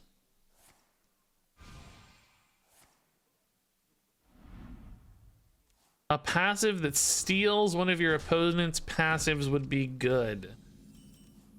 It would probably be good power level wise. I'm not sure I think it's good for the game though, because your opponent would kind of just get screwed. Like you would have 2 passives and they'd only ever have 1, you know? I feel like that. Oh my god, I didn't even realize this hero power is going to absolutely murder me. Oh god, I didn't even realize. We're so dead. I'm gonna need Gnomish Army Knife ASAP because we're dead. I mean, armor here is really important, so hopefully the cargo guy can keep me alive here. Wow, don't kill my dude. No, he's important. No, I'm actually just gonna die right now. Oh, actually, them dealing 3 doesn't actually hurt me as much as the 1 is the same. Doesn't matter. That is gross to get though, all the same.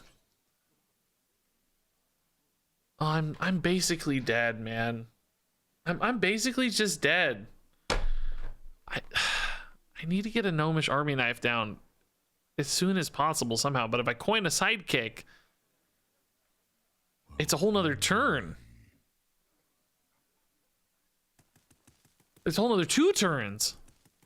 If I don't coin a sidekick, I'm taking 3 and I'm just dead the turn after, right? Or I guess maybe I'm taking 2 technically. I could like top deck a heavy plate or something. I mean, sort of the sidekick next turn.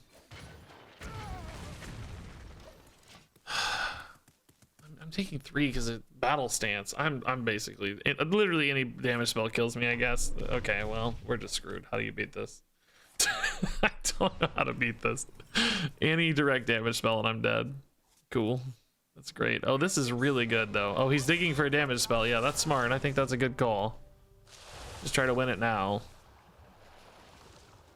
It's so like this is literally just as hard a counter as you can get. Just endless pings.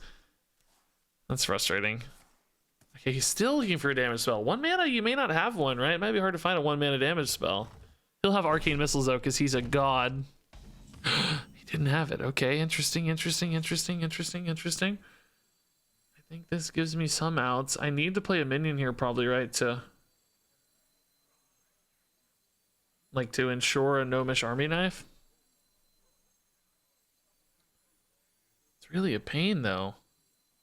Watch my next move. Maybe I can coin an Outrider's Axe here. I don't have any. No, I need coin because I could play. Wait, I can play these together next turn, right? 7. Yeah. Okay, that's fine. You can do that. As long as I don't coin this turn, we're fine. I mean, those aren't necessarily great though. Not really the minion you're looking for. Maybe I play the sidekick here. Just hope it sticks.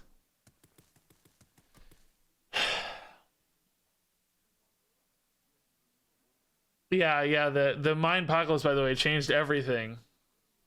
Don't crush me. I might have to try this. I don't know. This is risky. Because if it doesn't work, I don't have any. I guess Blood to Ichor technically would give me a Gnomish Army Knife out. I also lose coin Rokara, so I don't know. This feels weird. I don't think this is right. Sometimes it works out, but I don't think so. I think they usually kill this minion, right? Oh my god, dude. They do indeed. I mean, I still have a little bit of armor though, to be fair. So maybe it's not that bad. Heavy plate, you're a freaking saint, dude.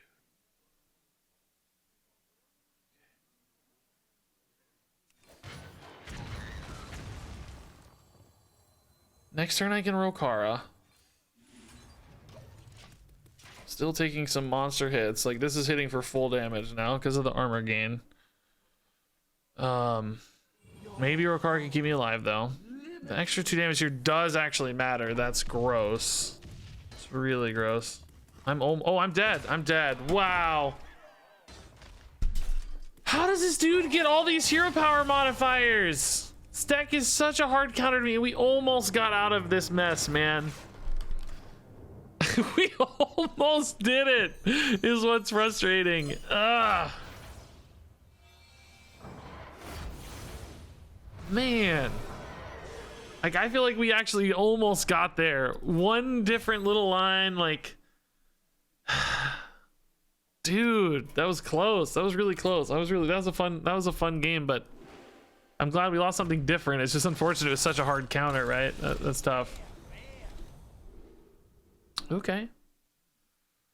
That's a run. All right, I gotta take a pee break, guys. I'm gonna pee my pants. I'll be right back. We're gonna play some standard. Actually, I only got like an hour left, but play a little standard for an hour, and I will be right back.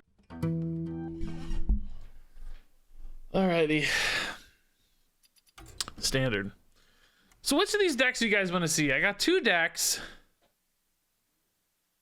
I don't know actually what I would put in the thumbnail of one of them, which is more important than you might think. But I've got this top 50 Renathal Enrage Warrior running Cheesemongers. It's literally got cheese. I don't even know what Cheesemonger does. This has to be bait, but it's running Cheesemongers. Or I've got a Quest Renathal Warrior. So yes, Pirate Quest, but like a control version. It's not an. It's like, you know, you grind people out with I mean, I wouldn't say it's like a control deck, but definitely has some control trappings.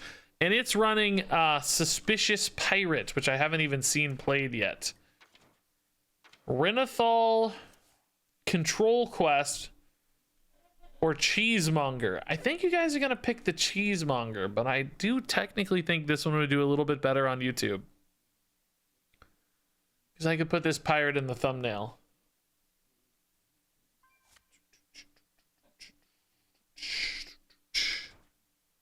The Cheesemonger deck, I don't really want to put Cheesemonger in a thumbnail.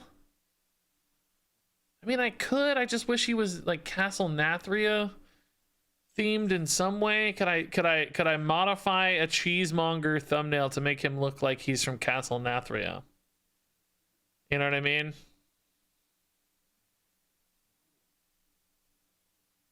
I don't know. AI generated cheese thumbnail. There you go. J Master, I don't know, man. That sucks. It's stupid that you had to buy runestones anyway. I wish I knew what to tell you. I don't know how to solve that problem. I guess we'll do the Cheese Master. You guys love the cheese. How do I make him look like a vampire? I could do maybe Renathal holding some cheese. It's kind of funny. There also is a Riot in the deck. I could do Riot in the thumbnail. I haven't done a Riot thumbnail before. But Cheesemonger is definitely the highlight. This card doesn't really... Like I'm not going to be able to show the cheese very effectively. I could do Renathal holding cheese. That might be funny. Yeah, I've put a lot of stuff in Renathal's cup already, as you may know. He's had money in his cup. He's had a lot of stuff in his cup. So anyway, this deck comes from this name is wild. I don't know who this person is, but played to top. I'm gonna say top 50. I think they hit 54 technically. Supposedly pretty solid win rate, 14-6. So you're talking about like a 70% win rate or something with Renathal, Enrage, Cheesemonger Warrior. Is it bait? We may never know, but it's running Cheesemonger. So we're gonna see how it goes, and I'm gonna play this just for a little bit. Man, I need to do a discussion video. I don't have a good video for tomorrow. Magni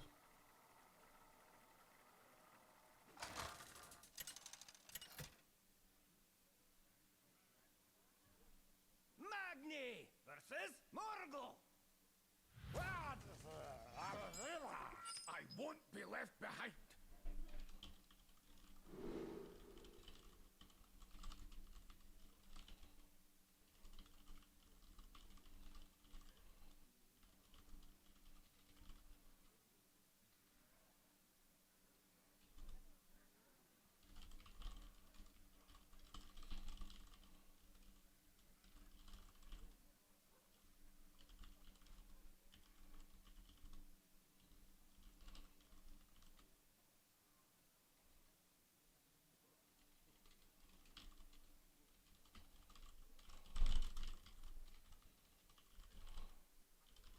Sorry guys, 1 second. I got a message.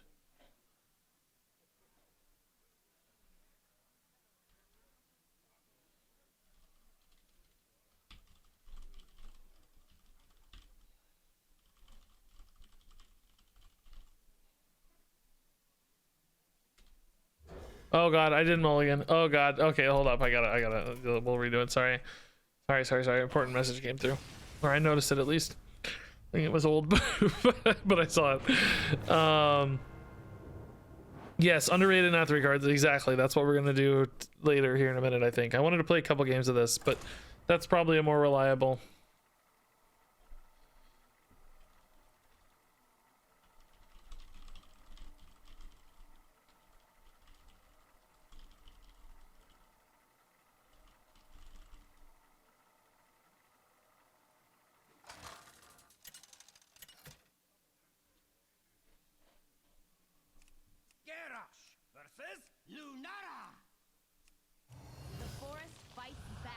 Okay, this hand looks very interesting. Okay, I don't think we actually like Retch early though. I think you really want Extractor early. You want a you want a Cheesemonger. I don't know when you want Cheesemonger, but against Druid, I think a 1-drop is nice. I'm gonna dig for a better 2-drop. I think Nerubian's better. I think Extractor's better. I think Taskmaster's better. Crooked Cook's probably not technically better, but it's okay. Renathal Warrior. You always want Cheesemonger, dude. You always want Whelp Bonker. That's a good 2-drop. Okay. Nice. I think we're okay with playing these on curve. This does not appear to be an aggro druid since it's Renathal, but still, this is a health total that's awkward for druid to work with. I do need a minion in hand, though. I just realized how exposed this is without a minion in hand, but they don't know that. they aren't aware how poorly this is gonna go for me. So, I mean, do I just go for a full Smork line now?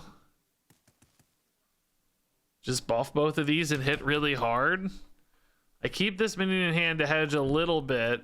I have Riot to tidy things up. Ugh. Doesn't feel right to me. I think maybe I trade one of these at least and see where we land. I think keeping one available is... Ooh, that seems like a better line. Okay, we're gonna float a mana here for a little development, I think. Floating mana twice though now, probably, unfortunately. It just doesn't seem relevant to hero power to be mana efficient in this particular matchup, right? Doesn't seem to make sense to me. How will the Cheesemonger save us? I mean, I really don't know the logic on the Cheesemonger. I mean, I think there's obviously some high health minions focus in this deck, right? This has sort of an unlocked potential for duels shape to it. Like you want high health minions, I guess, but it just doesn't feel like Riot. Is this wrong? It sets up pretty crazy buff on the dude. I can play a Crooked Cook.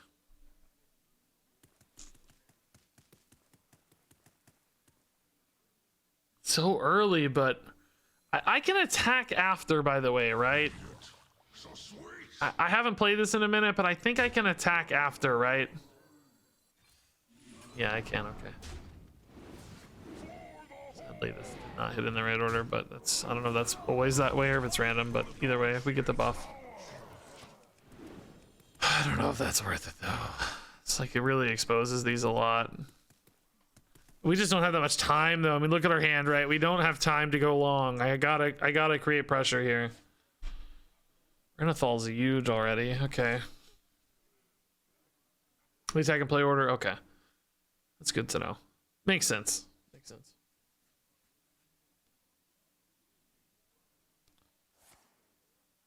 All right. It's okay, kind of. Taking another 4 here. I think this might just be a Renathal egg. The axe just isn't really doing any work yet. Hitting the 2/2 is not especially relevant when nothing is damaged. Ooh, that makes it a little better though. Okay, never mind. We like axe, I think. I don't know though. This is so much stats against Druid, right? I lose a cook if I don't buff it. Could maybe just go Taskmaster Renathal. It stays at 3, so it's not too exposed to the 2/2. This is at 3. This is at 6. I draw a card. I don't really set up well for axe though.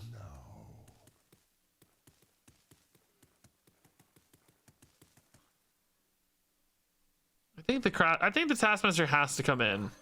The question is just, what do we like better, axe or Renathal? Axe gives me 2/2 on this. It's a 5/5 or a well, I gain 2/2 and 2/3. So it's kind of like 4/5 or 5/6, but I kill a 2/2 on board. I think axe is still just a little bit better. I'm worried though that I'm overemphasizing card draw here and not emphasizing board pressure enough, and I think that it could come back to bite us a little bit. I don't mind developing the axe, obviously it's really good, it's a powerful play, but worry we're just a tad exposed. Okay, that's a weak play, that's good news. This feels like Renathal egg pretty much always. Taskmaster as well as better than egg, so we'll do that. Okay. We don't like egg better than Renathal, do we? It's technically 7 health, but less upfront pressure. They may just be able to ignore it. We buff here. Get immediate damage. Very nice, okay. Cheesemonger, yes! We can't lose! We can't lose with Cheesemonger in hand? So we're worried about what? Like Onyxia stuff, like Scale, not Onyxia herself, but Scale. Well, maybe Onyxia with Innervate, I guess, but Scale. Not the Cheesemonger, no. So, don't you take my Cheesemonger. They are gonna be so confused right now if they haven't seen this list. They didn't take the Cheesemonger. Oh, what a fool. I would have instantly conceded if I didn't have the Cheesemonger to help me win. Okay, so that worked out. Just really went under the druid there. Pretty big smork early.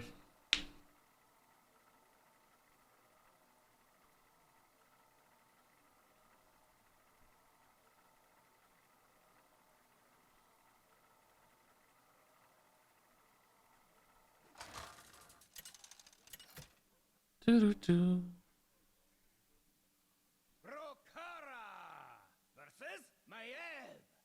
Did Cheesemonger see play when it was new? Never. I've never seen Cheesemonger played in my life. This is you're seeing the world first Cheesemonger, dude. Well, I mean the guy who made this deck, I guess, did it first, but you're seeing the world's second Cheesemonger. All right, Egg on 2 seems like a pretty nice high pressure start. I actually like Acolyte later as well as a follow up to that. Although I don't know, we really, it's weird, right? How much do we emphasize card draw versus emphasize tempo? The same kind of discussion last time. This deck doesn't have that like giga reload tool that you know, Enraged style Warriors of Old had with Battle Rage. So it's like, do you try to get there on that first initial push and just like hit people really hard? Do you try to, ooh, that's hard to pass up, isn't it?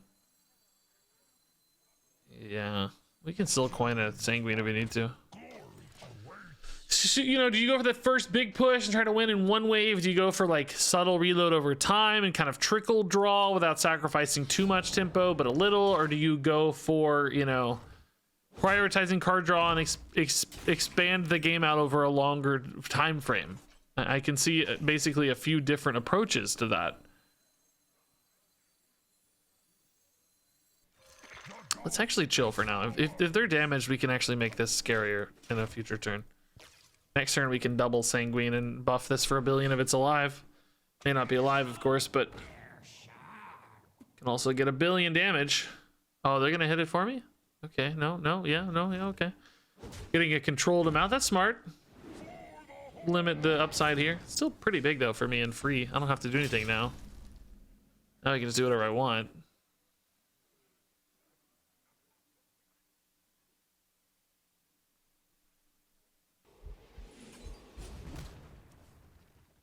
Ooh, Kara. I think Rokara's for next turn, right? Just not very clean here.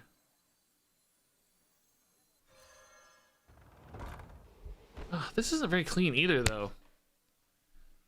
I don't kill that 2/3.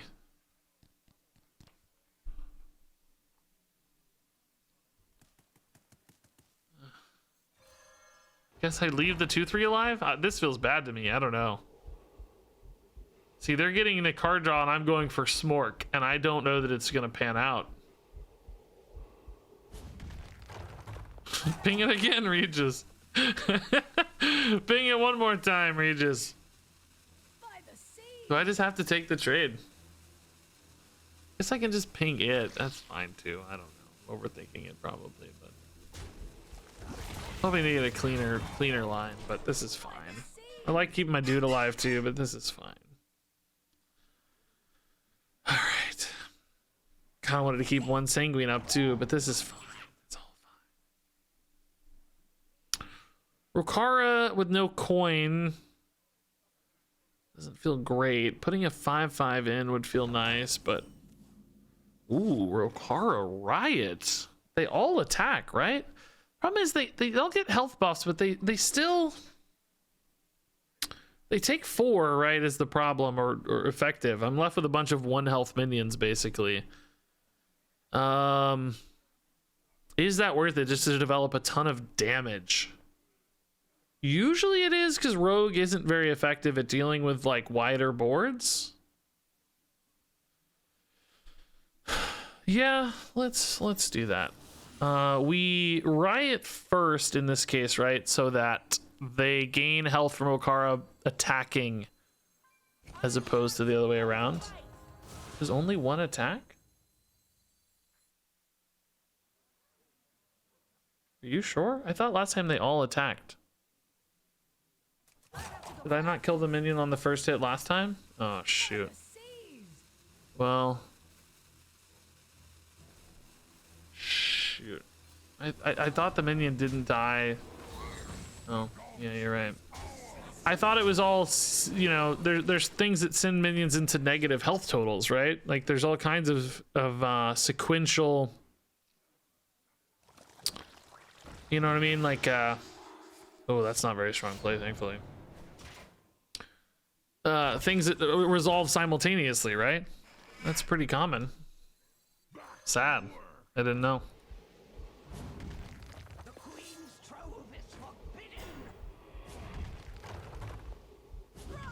Okay, big hits, big hits. Card text is card text? Well, that's a dumb thing to say. It's an incredibly dumb thing to say. There's all kinds of things that send minions to negative health values, and they persist on board while effects are resolving. This could very easily be the same way. There's nothing about the card text that explains, oh, actually, oh my god, dude, brutal removal. Rokara can be a win condition in her own right, though. Have we hit rough waters? The time has come to dethrone. Yeah, Hearthstone has like the least clear and least reliable card text of any card game. It's just a silly thing to say. Can we just get there by hitting face with a Rokara, right? Like we're pretty, oh, maybe not, no. This deck is crazy. This rogue deck's awesome, dude. I love it. Love it, man. It's great.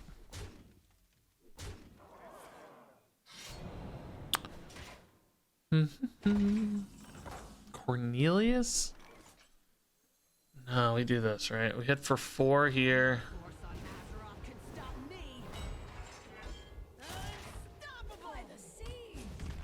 Get ready to whack them next turn for 7. Okay.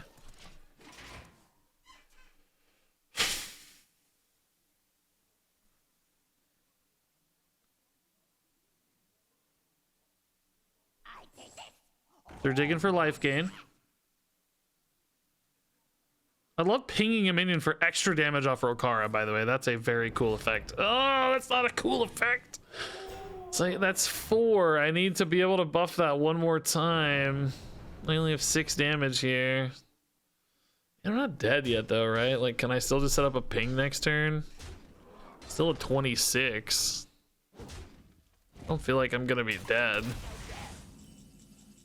Crooked Cook doesn't seem relevant, right? What are we looking at here? This is 4, 5, 7, 9, 11. I'm taking 4 is 15, so I'm functionally at 9. Do you think they have 9 damage in hand? Guess the better question is, does it matter? If I hit here for, yeah, I actually do have to, I have to ping this, right? 2 and 2 and 2 is not enough, so yeah. Has to be pinged. And I have to ping face to set up lethal here. Yeah, I mean, Rome's fine, whatever. Better than Cook, so.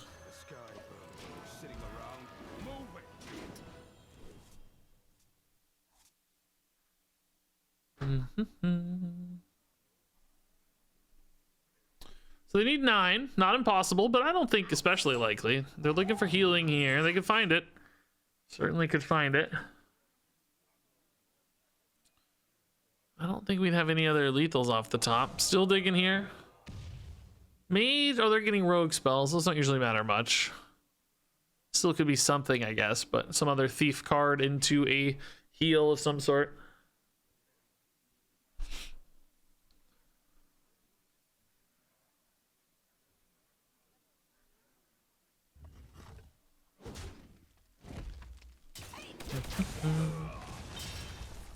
We get there?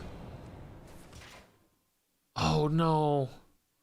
Yoink, they didn't get it right or they would have snap grabbed it. Oh, that doesn't matter. That doesn't matter. That's only 2. Oh my god. Just give me the honorable kill. It's not lethal though, is it? They didn't get enough damage or anything. No, no, no. They're still good on damage maybe. Wow. Genius moves. Even one without the cheesemonger. Dang, that's awesome. That's a cool one. Like that one. All right, so 2-0 with this deck. I don't really know how it's winning, but we just kind of managed to keep getting there, you know? Just kind of keep getting there.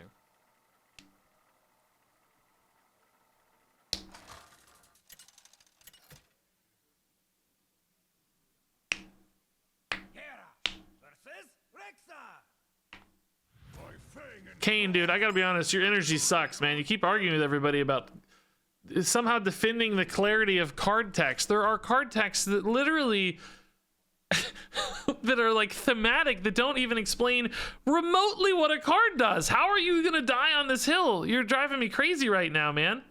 There are so many cards that don't even explain what they do. Discover 3 pirates to crew Nellie's ship. What? Read the card text, Regis. Read the card text. I mean, dude, this is not a hill to die on. The Hearthstone card text is very unclear, but this isn't even really a card text conversation. This is a mechanics conversation that started this. It's very strange.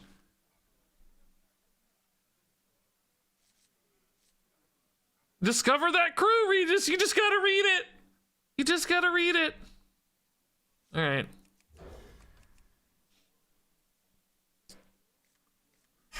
Yes, it's very intuitive how they originally cost 1 mana without telling you, and now they cost 1 mana less without telling you, and nothing in the game changed about the card. It's exactly the same as it was. Nelly is super clear on its card text, Regis. Don't you know anything? Jeez, Regis, you fool.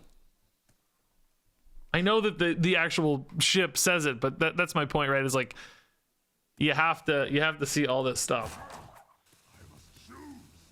All right. Warsong is definitely a good opener. It seemed like Egg pretty well as an opener as well.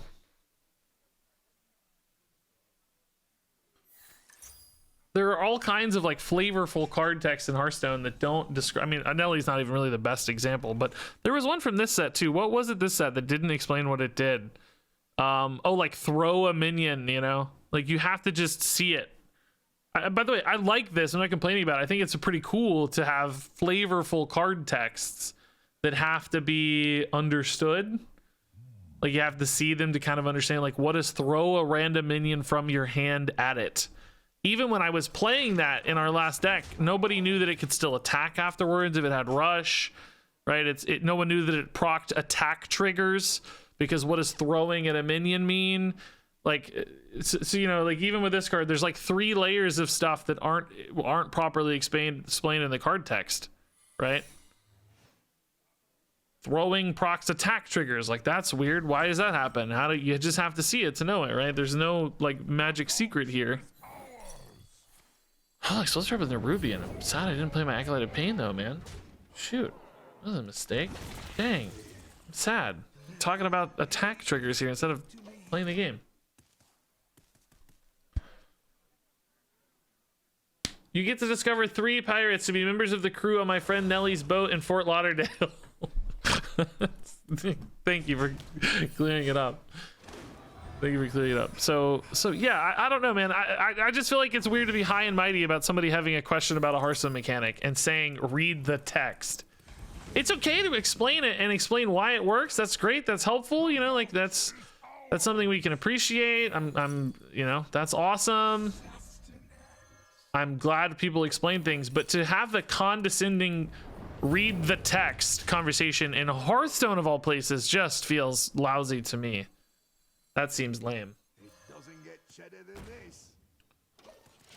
When it's just like most Hearthstone text is not, or not most, but a lot of Hearthstone text is not clear.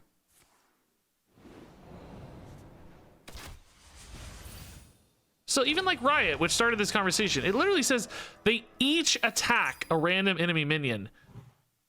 It doesn't say if a minion is alive, they attack a random enemy minion. It describes they each attack a random enemy minion. There are so many effects in Hearthstone where something is dead, but things still trigger, things still happen on it, and it goes to negative damages. I don't see why Riot couldn't work that way. There's nothing about the card text that even says it doesn't work that way.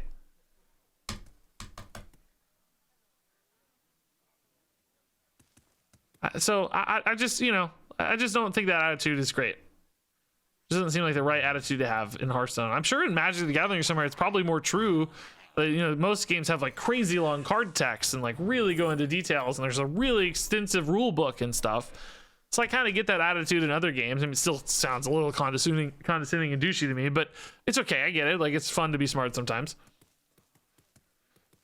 So, you know, just whatever. It's Hearthstone. It's Hearthstone. Sorry, I'm frustrated by this. Just, I'm sure that attitude has been thrown around to a lot of people. It seems annoying.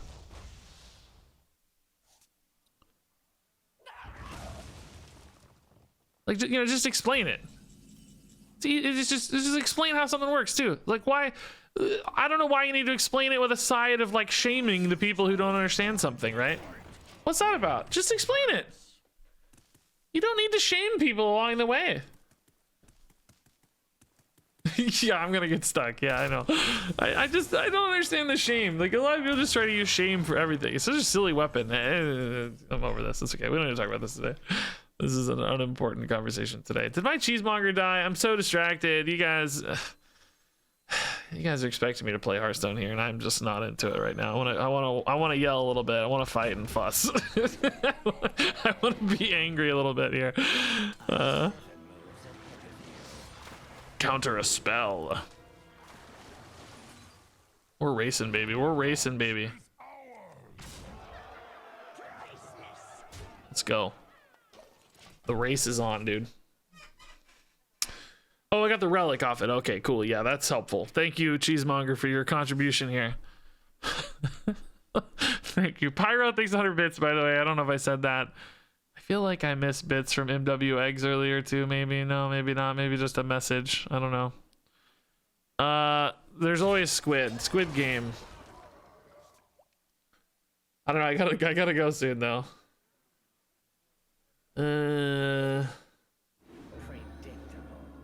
Fury's Howl, okay. Maybe a little card draw gone.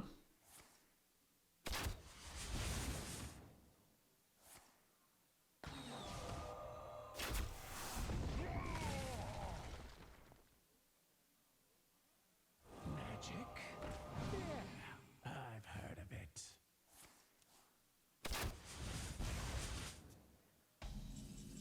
All right, Rokara, what can you do for me, Rokara? Provoke? Enemy minions attack. Yeah, that's gonna suck. I mean, it's kind of cool with Extractor, I guess, just to get some buffs, but not really. I mean, I guess I just go wide here, right? Just go for 8, hope something sticks for the Imbued Axe. I think it's gonna be really tough, but we can try. I literally don't have a minion in hand for the Extractor, which has happened a couple times now, by the way. But that's okay. They don't know that. That's been my plan every time. Yeah, they don't know that. That's their problem. They don't know that. I know that, but they don't know that. So I'm glad I kicked off the whining in chat. It's my fault. No, you guys are actually just discussing. That's great. I like it.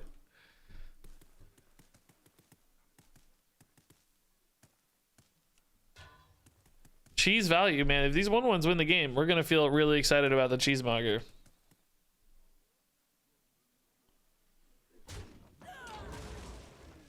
Yeah, that's a good point, Grumpier, is that Hearthstone being a digital game allows it a lot of luxury to explain things on the fly. The game solves the problems for you, unlike Magic, where you have to know because you're the one resolving effects and calculating and doing all that. Hearthstone, it can skip a lot of steps to show you what's going to happen or supposed to happen. Digital games have a huge advantage there.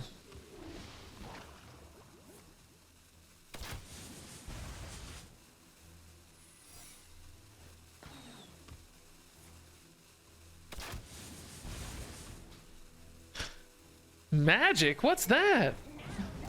That sounds fun. How much damage do we have? 6, 8. Rokara is another 9? 17?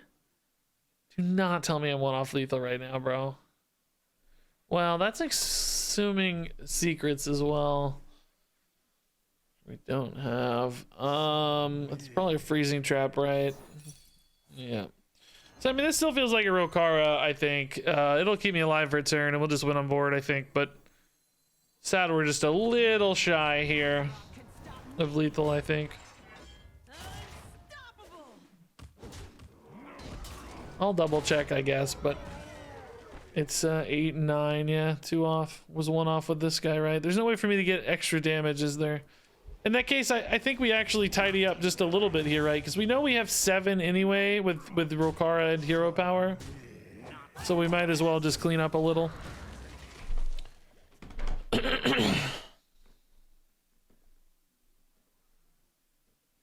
Yeah, I don't know how the extractor animation works. If like so if I don't have a minion in hand, right, are they seeing that it doesn't go off? I don't know either. Does it seem like it goes off?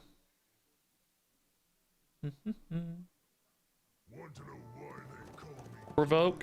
I think I like I said, we set, if we couldn't set up the 2-turn lethal, yes, using provoke to clear the minion while getting the damage through seems relevant. But I think since we set it up and expect it to work 99% of the time, saving the provoke for a trade in case of emergencies feels like it has a little more value to me overall. I guess, are there any secrets that mess me up?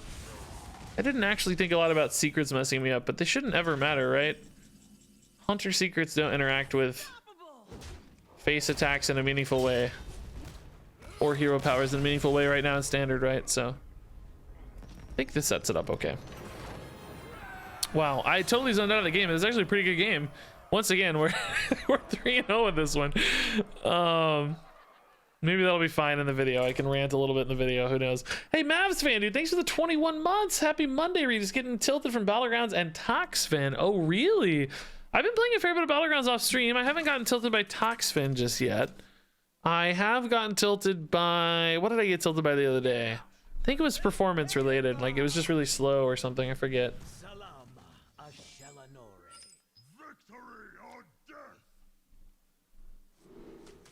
Okay, I really don't think I like Wretch in the opener. I think if I were to, I would guess if I looked at mulligan win rates for enraged demon or enraged warriors on average, that Wretch would have a pretty low mulligan win rate.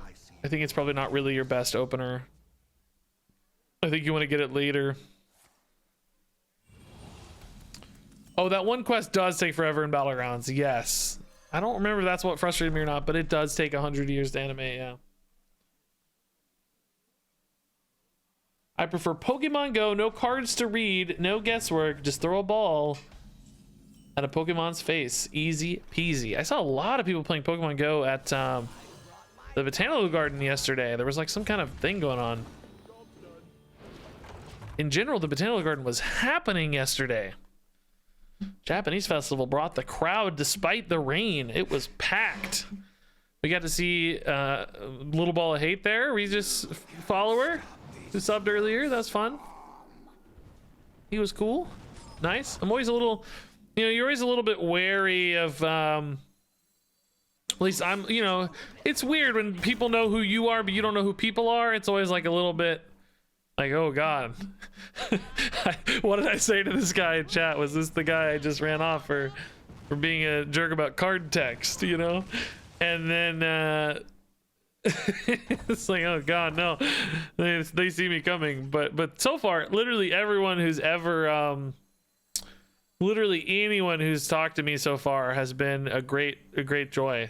Like, they've been super nice, super normal, super cool. No weirdos, you know? No weirdos. I think we killed a 3-5 here, by the way. It's like really a commitment to not send this face, but I mean, I don't know. The ping doesn't really matter here. I mean, the 1 damage versus 2 is the same here effectively. So maybe I can go face. Extractor's double buffed. I'm really kind of running out of stuff here. I guess I can use the riot to catch up later, maybe. I don't know about this though. This doesn't feel right to me. 5 health is a lot to work through later, to be honest. We'll see. So anyway, yeah, everybody's been normal, which is great. There's always that that first 5 seconds anytime somebody goes, "Are you Regis?" or you know, whatever variation is always a little awkward. You're always just kind of like, whoa, because it just comes out of nowhere, you know? You're not like waiting for it, you're not ready for it. So that always is a little bit like just kind of jolts your system, at least for me. But after that, it's always been awesome. It's always a great pleasure. So don't be afraid if you're normal to come talk to me, guys. I'm not trying to scare you off. If you see me somewhere, it's just always a little surprising. RegisKillbin loves it though. It's fun for her. It used to never happen, but it's been happening every time we go out somewhere lately. Anytime we go to like a group event.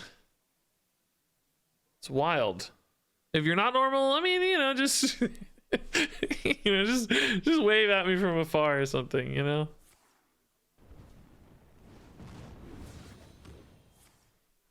Just wave from far away.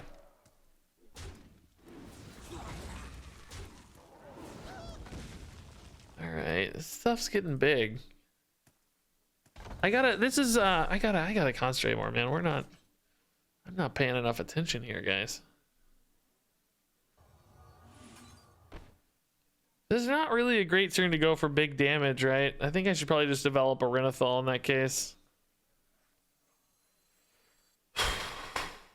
Could ping for a little bit of more buff. I'm gonna ping. I'm probably pinging here though, right? What now?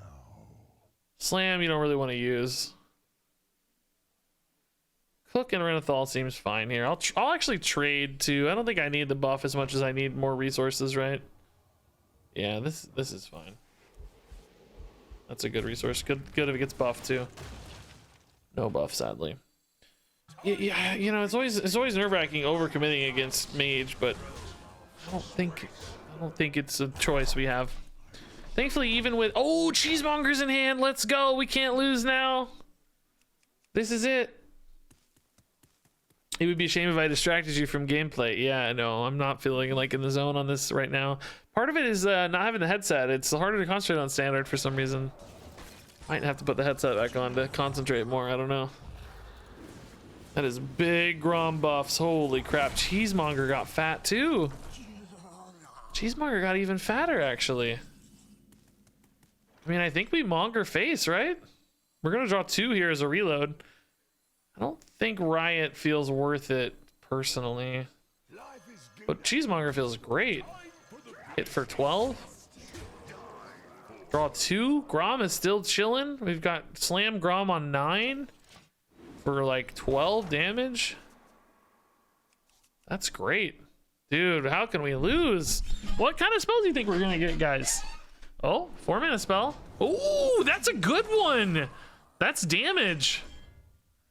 That's awesome. Cheesemonger, man.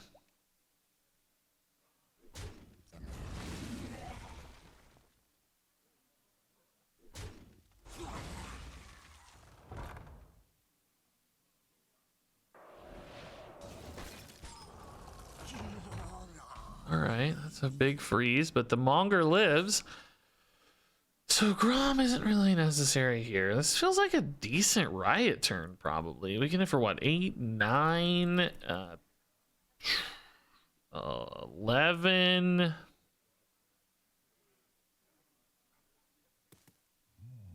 Maybe put an Acolyte in to draw.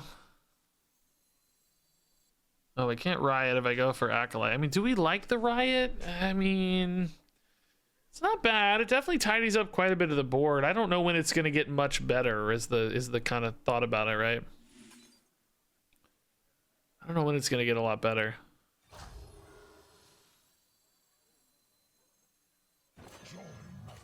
Let's do it. Any reason to attack now or later? It doesn't matter, right? I don't know how the death rattles actually work here. Is it possible for a death rattle to kill one of these? It's this turn, right? So no. It's this turn. Yeah, this turn they'll be fine. Okay. All right, double draw again, dude. These cooks have actually been insane in the stack. I'm not gonna lie. I've been anti-cook for a while now, but these cooks have been insane. They actually feel really good. Okay, life. Ooh, ooh, trading runes. Wow, Mass Poly is sort of insane. Thankfully, we set up for lethal with Grom either way, but it's pretty insane. Part of me wants to play the rune. Ooh, does that ever hurt? Yeah, actually, a barrier here would be bad. Explosive runes wouldn't matter. 3 straight flurries. Are you kidding me? Not just 3 flurries, but 3 straight flurries. Maybe there was a hot streak in there, actually. I don't know. It looks like it. Oh my god. Either way, that's annoying. So Grom is still here lethal most of the time, right? Counterspell. Actually, Counterspell. Oh no, Counterspell doesn't matter because we have Sanguine Depths. Let's see here. If it's not lethal, I don't think we're dead. It's just getting that last bit of damage might be tough. So let's see if it's explosive runes first. Visage won't matter either. They'll still be dead. So.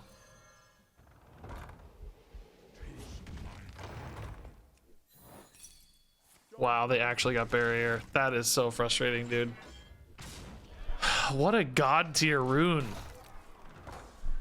What an actual god tier rune of the Archmage. Man. By the way, Grom Slam was not lethal. I had talked about it like it was gonna be lethal, but it wasn't enough. I only had 12.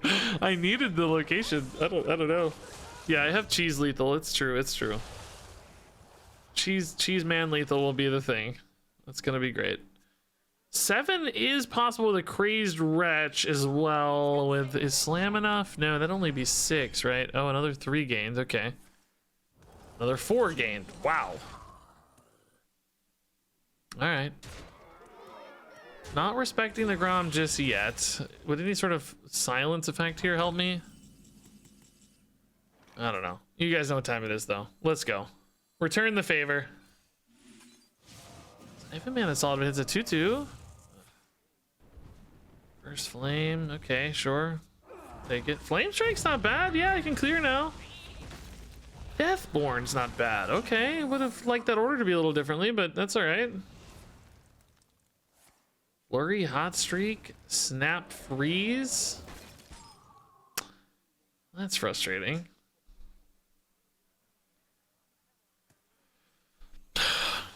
I don't know, I guess, man. I can second flame an Acolyte later, I guess. I don't know. Don't really want to use it now.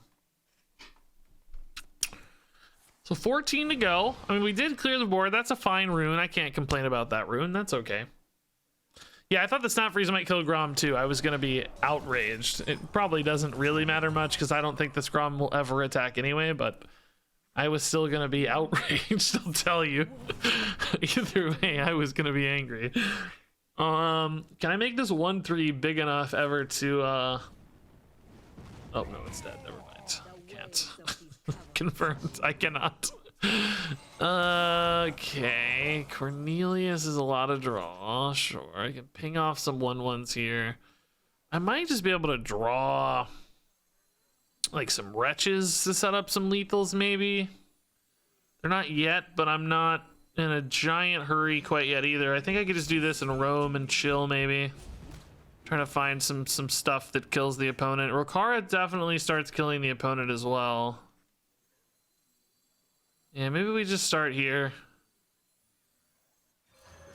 Probably save the location in case it matters. Like, is Rokara, Wretch, Sanguine, lethal, you know, that sort of thing. Like this is 5 and 5 is 10 and 2 is 12, so not quite. Like maybe the volatile hits or something. I don't know. We could be dead-ish soon as well, by the way. That's another threat. But if I get through this turn, Rokara will give me some more time again, I think. Hopefully. How many flurries is that, dude? 2 real flurries, 3 off the rune. I just know everybody loves playing against freeze mages.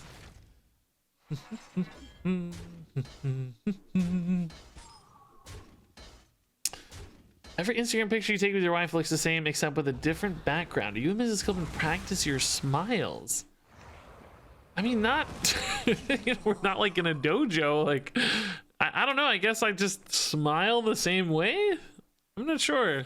I don't think it's as deliberate as you might be envisioning, but I also don't think, I don't think we do anything like weird or crazy. No, I guess I'm not sure. Okay, is there any lethals here?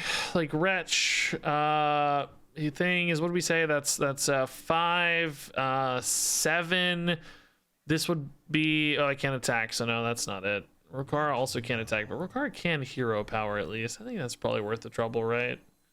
She can't attack, so there's no going face, but hero powering for 4 more armor seems pretty good.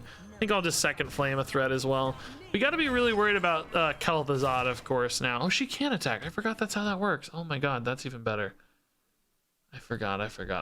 But still not lethal, right? We decided 5 and 5 is 10 and 2 is 12. I could maybe set up a lethal where I can ping face next turn. Is that worth it though?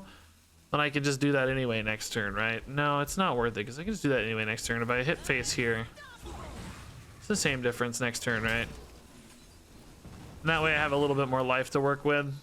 I guess a taunt could definitely change that math, but I think it's okay. More mana, more life. It's okay.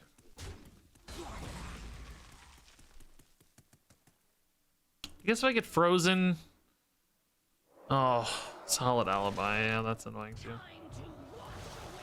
Savara. God knows. I don't know when that hit the hand. Probably another alibi though, right? Probably another alibi. Oh, Connie's gonna be hard to stick. Connie's gonna be tough to make work.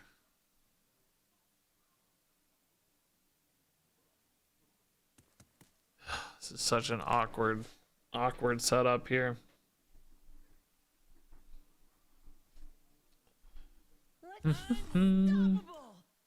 Yeah, alibi was a reason. Yeah, I mean, I think we actually could have put them to 2. Did we say? I could have maybe pinged and weaponed, right? I think you're right. Yeah, I kind of agree. Do we go minion here just to make it hard to play Kel'Thuzad potentially? The thing is, they can just kill the Okani fairly easily. I don't think that's, like that doesn't feel very exciting. Maybe we do this, try to keep Okani alive. I don't know. I think Minion's actually more relevant, even though they have 3 spells. 4 spells, in fact. I think Minion is actually what we want to disrupt, weirdly.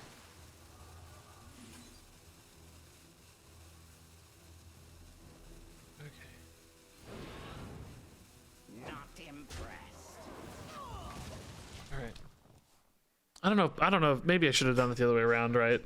Why damage the Okani here? I wanted it to have more health, but I'm trading anyway. It doesn't matter. I don't know. That's probably backwards too. It's fine either way. I mean, the other guy has value too because he's often buffing a charger. So, pick your poison, I guess.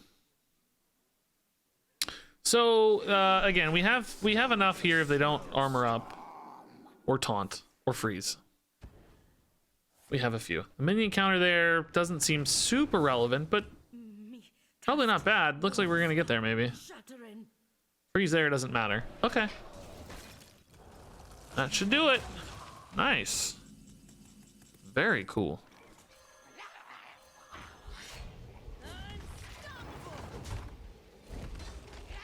Beautiful.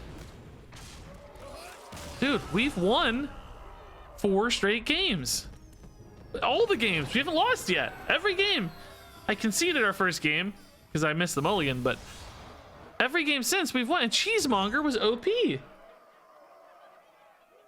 Dude.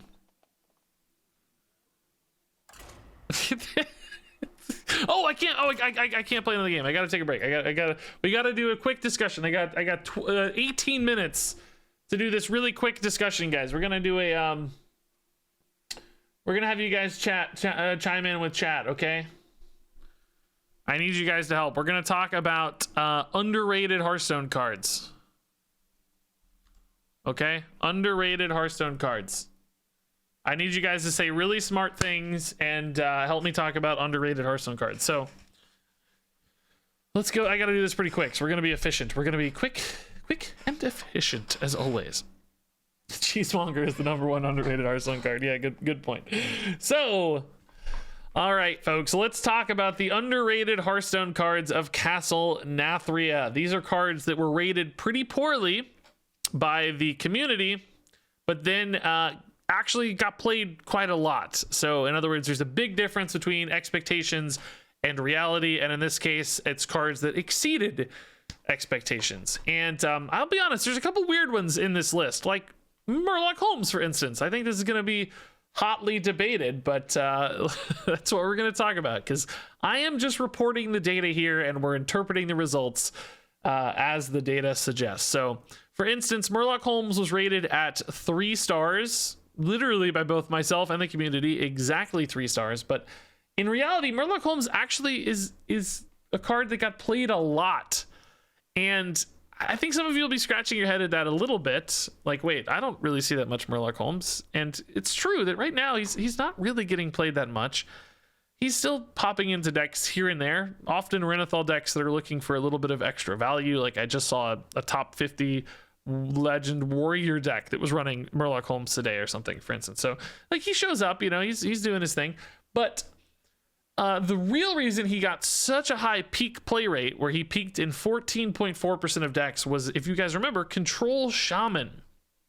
The infused Control Shaman that showed up, and then, you know, right before Ancestral Guardian got nerfed, Murloc Holmes was in that deck, and that was a very prominent meta deck. That was like one of the best decks in the game, top 2 or 3 at the time, and most lists were running Murloc Holmes because that's what I believe it was Habu Gabu ran, who kind of popularized that list, and then Murloc Holmes got played a lot.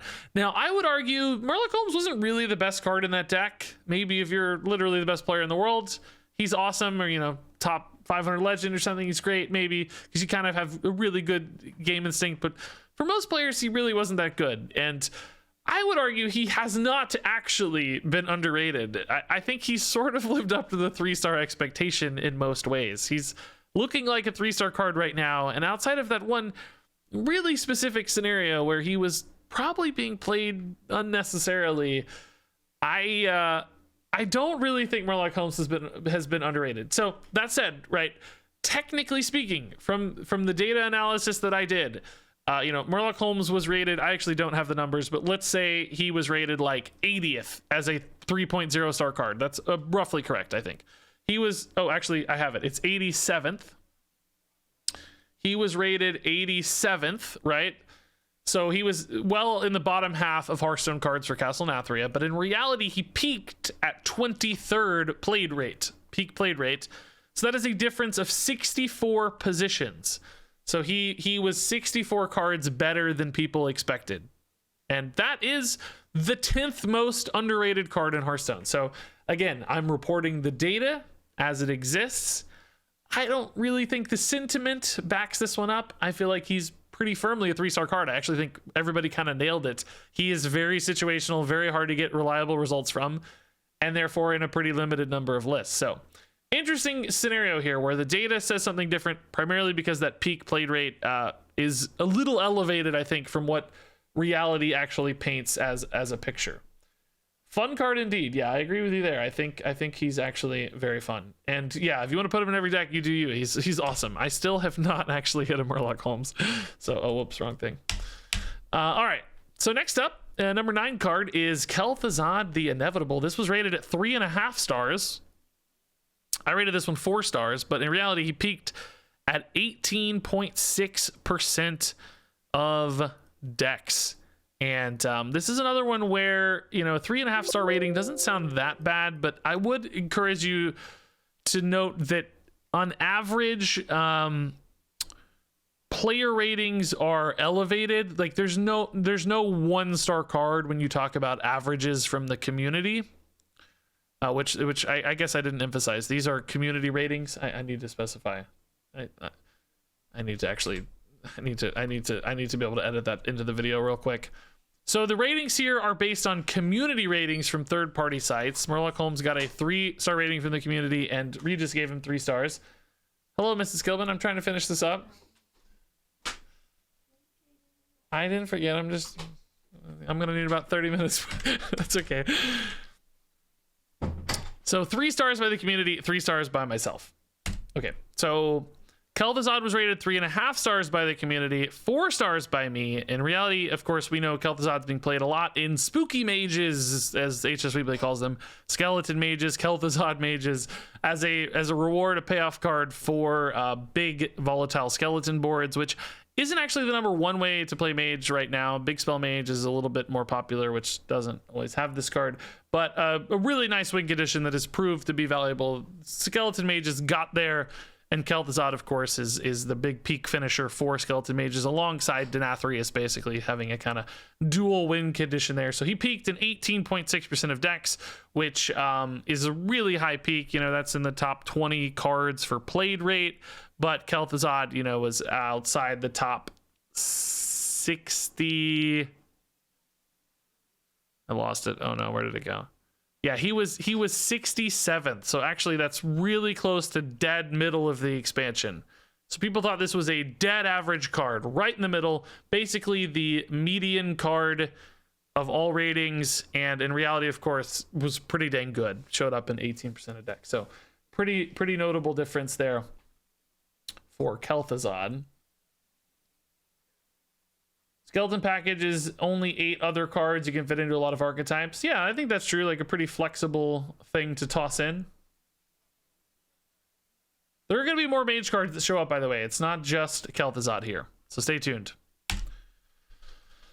All right, next up, this one surprised me. Flustered Librarian, also rated at 3.5 stars. So again, dead center in the expansion. So people thought this was going to be a very mediocre, middle of the road card. In reality, of course, we all remember when imps hit early in the expansion, they were everywhere and they were outrageously powerful. Flustered Librarian was very, very good as a damage output reward for summoning a lot of imps. So play this on 1, start developing your imps on 2 and 3. If it's not killed, it's hitting for 6, it's hitting for 7. And before you know it, the opponent is dead, particularly in combination with Vile Library, the location. This one peaked in almost 23% of Hearthstone decks. That's how common Warlock was early in the expansion. I gave this one 4 stars. I thought, you know, it's a 1-drop. It gets bigger. It has damage scaling. That is a reliable, tool we've seen over and over again in Hearthstone. That tends to work well. I had a little more faith in this one. My 4-star rating is equivalent to a community, probably like 4.3 or 4.4, somewhere around there. Again, 3.5s is actually a pretty middling score for community ratings. And in fact, dead in the middle, right? It should be a 3 average, but it's really a 3.5 average. So they're about 0.5 points higher than you'd expect. So I did see a lot more potential in this one. I think people slept on imps in general, as you're going to see in a moment. I think people thought imps were not going to get there. We've had so many failed imp archetypes in the past, just imp failure, imp failure, imp failure.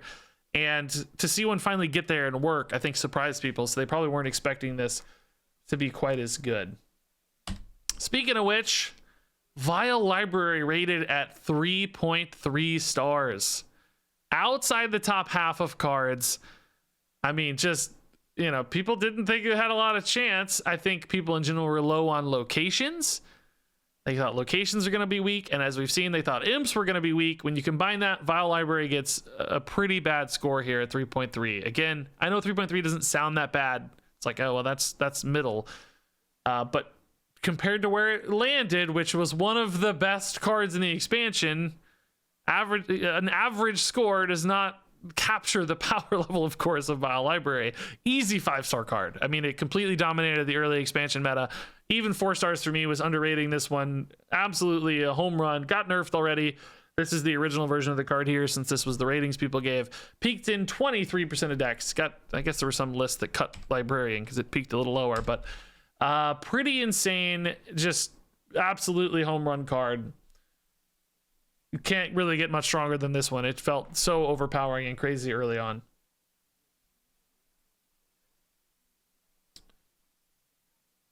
So again, very, very underrated. All right, next up, this one surprised me. This one is definitely not as powerful of a card as our last two, but was also rated really, really badly. So again, the difference there is large because this one was rated so freaking poorly. 2.6 is basically bottom of the barrel, one of the worst cards of the expansion. Actually, yeah, this puts it in the bottom 15 cards out of a 135 card set. So really, really poorly rated, but Suspicious Alchemist is actually getting a little bit of play. There are people putting this in their mage decks as a turn 1 sort of value generator. And I've certainly had this played against me a surprising number of times. It's still not, it's not a 5-star card. I don't even know if it's quite a 4-star card, I would put this in that like 3.5 range if I were really trying to hone in on it, but still it's getting played. It's showed up in 5% of decks, which isn't bad. I know that the previous cards have had pretty high numbers. 5% might sound low, but that's good. Some entire classes don't achieve a 5% played rate. So getting up to 5% as a peak inclusion is pretty good for the Suspicious Alchemist. I think people probably expected this card to have more downside than it does. I mean, I've found often, even if they get the copy right, sometimes it's just about getting the resource you need versus your opponent. So probably people overweighted the downside here and didn't consider the upside enough of just a really cheap Discover card that okay, my opponent got one, who cares? I'm looking for burst damage, or I'm looking for a skeleton summoner, or something that's synergistic for me and perhaps useless for them, right? It tends to balance out in your favor. So pretty solid card, not a home run, but just a good card that people didn't think had much chance at all. Again, 2.6 is basically, I think, the lowest rating. If I look real quickly, I don't even know if anything went under 2 this expansion. Sometimes it does.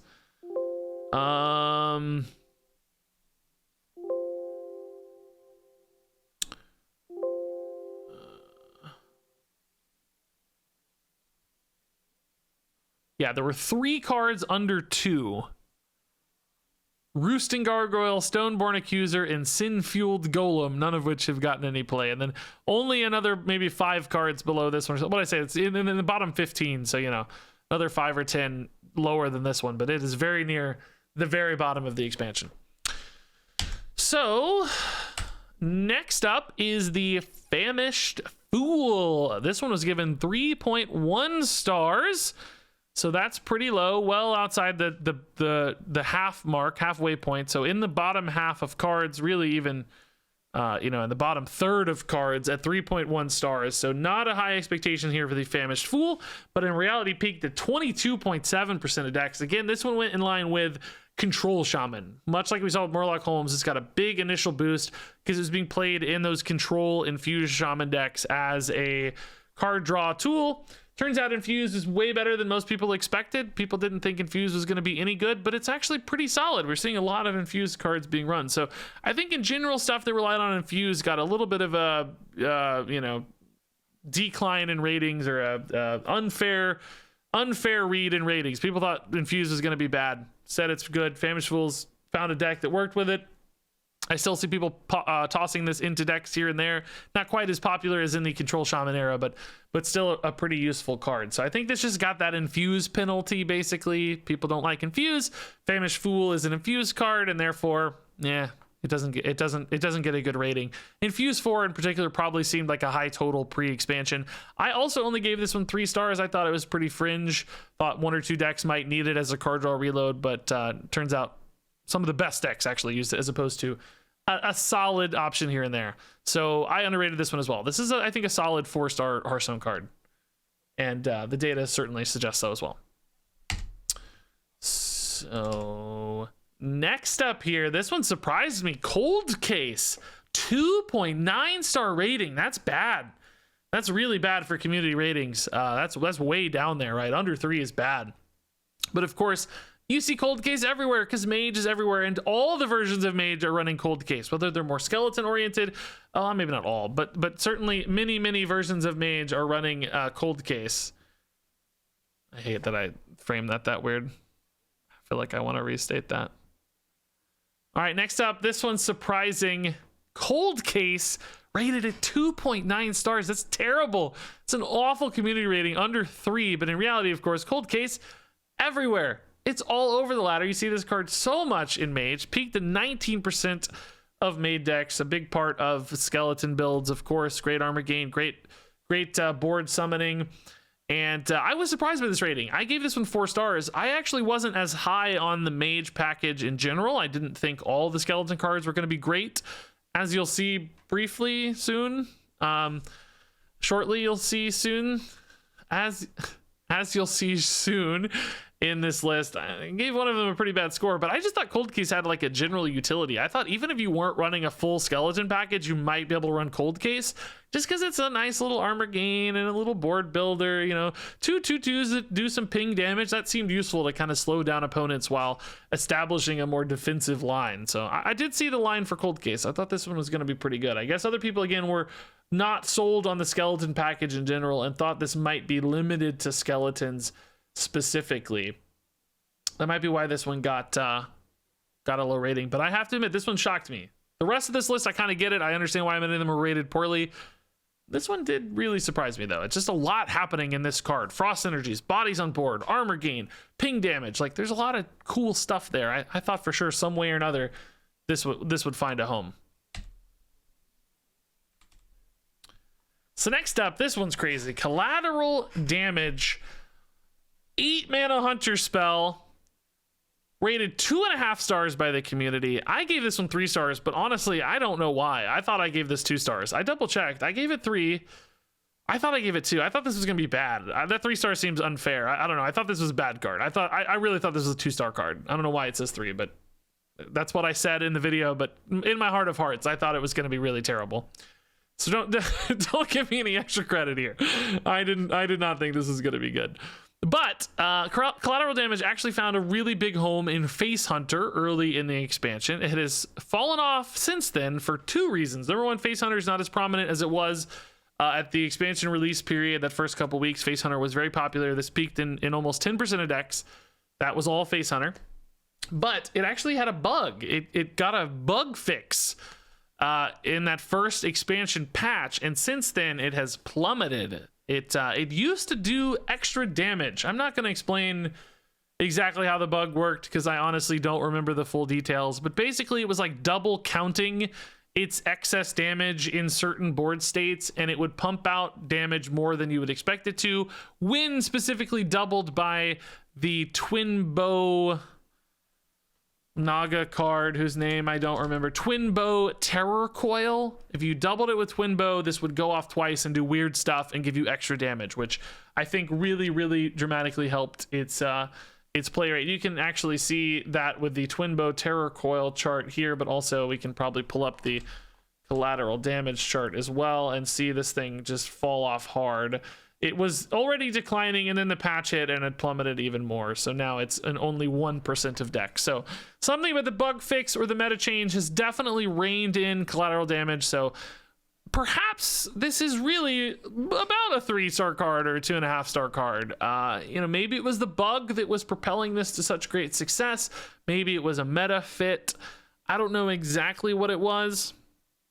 It basically occurred twice, even though the minions on board already died. Okay, that sounds like a reasonable explanation. Again, I don't remember the details. I never played the deck, but yeah, I don't know. Maybe we weren't actually all that wrong. Maybe it was the bug, right? Maybe it didn't work like we expected, and that's why I was even surprised that when it was bugged, it was good. It seemed like such a mana gap for that deck to work with, but it was a good deck. It made sense. The data was there to support it, but this is an interesting case because it might have been a bug that propelled this one and not actually its own merits. It's going to be hard to ever know, but maybe we'll keep an eye on this one. If it pops up again in a future meta, it's like, oh, maybe collateral damage actually was a good card. It just did enough damage, even though it's expensive, that it'll get there. So Really intriguing. And I can't take credit for 3 stars. I didn't think that was a 3-star card. All right, so I think we have 2 cards left, and I gotta go fast, guys. I gotta hurry. I'm gonna be late to dinner, but that's okay. Worst things have happened. It'll be all right. Oh yeah, 2 cards left. Yeah. All right, so next up is Deathborn, and this is the other side of the mage equation for skeleton cards. This is the 3rd mage skeleton card on the list, rated 2.7 stars. Really bad. I only gave this one 3 stars, and I am honestly surprised I gave it 3 stars again. I wasn't in love with this one, because if you guys remember, this actually got revealed at 5 mana. And then they were like, oh wait, no, actually it's not 5 mana. We've already rebalanced this one, you know, before the release, and it's actually going to be at 6 mana. And a lot of us were like, oh god, at 5 mana it looked great. At 6 mana it's terrible. I'm never going to play Deathborn at 6 mana. No. So we all gave it bad scores. We were all like, oh man, 5 mana would have been a 4-star card. 6 mana? Nah, get out of here. Too much. Turns out, of course, 6 mana is totally fine for Deathborn. It's still insane. It's a super powerful card. Great fuel for your skeleton stuff. Really nice swingy card on board in general. So has far exceeded the 2.7 star rating and even the 3-star rating. Of course, this is a strong 4+ card easy. Peaked in 16.5% of decks. Still getting played a ton. I actually think that might be going up soon. It is very, very powerful. Even at 6 mana. We were wrong. This card's good. Really, really good. They can kill your own skeletons, and if something dies from the death order, it counts as a kill from the spell. That used to be true, but that actually got changed, I think, in a recent patch. I think like a day or 2 ago that got changed. They were talking about hotfixing that, I just saw a thread on Twitter. I don't know the details, I guess, if it has been changed yet, but there was a thread on Twitter talking about how they changed that mechanic. So it will no longer, I think, proc an extra skeleton if a skeleton kills something or a death rattle kills something. Double check that, but I did hear that, and that may actually reduce the power level of this card a little. I don't think it'll be a huge shift, but it may get a little bit worse. Oh yeah, Bopia, don't feel bad. I'm glad you brought it up. That was a very helpful thing to talk about. Glad you brought that up. That's a good reminder to discuss that. So that may be a boost to the card that makes it weaker, but I think ultimately we still all really missed the mark on this one. Much better than expected. So let's talk about the final card, the most underrated card of Castle Nathria. Do you know what it is? I know what it is. It's Insatiable Devourer. This guy was rated 2.9 stars. Terrible rating. Just really bad. Under 3 stars is bad for community ratings. I gave him 2 stars. 2 stars. In reality, he peaked in 28% of decks. That's insane. That is an outrageously high played rate. One of the most played cards of the expansion. I think probably top 5, actually. I didn't check, but very high because he was getting played in both those Control Shaman decks that we talked about of old, the Infused Control Shaman that was really popular pre-nerf, and also in Druid decks. Druid decks running this guy as well. I've even seen him popping up now into like Relic Infused Demon Hunter lists. Turns out if your deck is going long at all, if you have Renathal, if you're playing Denathrius, you can probably make Insatiable Devourer work in a lot of decks because he's just so freaking swingy. He often removes a few giant minions and becomes a 15-15, a 20-20, a 30-30 threat that, if not answered immediately, of course, just ends games in his own right. So both being able to remove your opponent's stuff and develop a monster body on board has proven that the Devourer is awesome. I think for me, I thought this one was going to be too expensive at 9 mana. I thought most decks weren't going to be able to go that long. I don't think I accounted for wanting to play towards Denathria, so having slower game plans than normal. This meta has pushed our mana curve back a lot to make Denathrius fit into decks well. But beyond that, I probably thought Infuse 5 was going to be a big check on this card, but really Infuse has been pretty easy to satisfy in most cases. So Infuse as a mechanic exceeded my expectations, and mana curves and deck styles definitely shifted more late game than I dreamed, and that has made Devourer really, really good. And of course, really one of the most underrated cards ever, I think. He's such a high peaked, like his play rate is, I think it's like number 3 actually. Let me double check. I don't have time to do this. I gotta go, man. Oh my god. I gotta go. Oh god, my data is so dirty. I need to clean this up so I can figure out what the heck I'm doing. I messed something up. Oh god. I don't know, whatever the case, he peaked really highly and, you know, was rated really poorly. So, ginormous difference here, making him the most underrated card of this expansion, and I really think one of the most underrated cards we've had in a long time. Really cool to see this one work. I'm glad cards like this work in some ways. He's still frustrating to play against a little bit. I think, you know, if you fix Guff problems, if you fix maybe some Nathria's problems, this card would be a pretty welcome card. I think in combination with all those other things, he might feel frustrating sometimes, but I think at the end of the day, cards like this working in Hearthstone is something I prefer over don't. It's just, you know, you need power level tweaks around him basically to make him feel a little bit healthier. So that said, guys, I gotta run. It's been great talking through the most underrated cards. Thank you for sharing your thoughts. I'm super late, so I'm just gonna hop off. Love you a ton. Thanks for watching, and until next time, game on.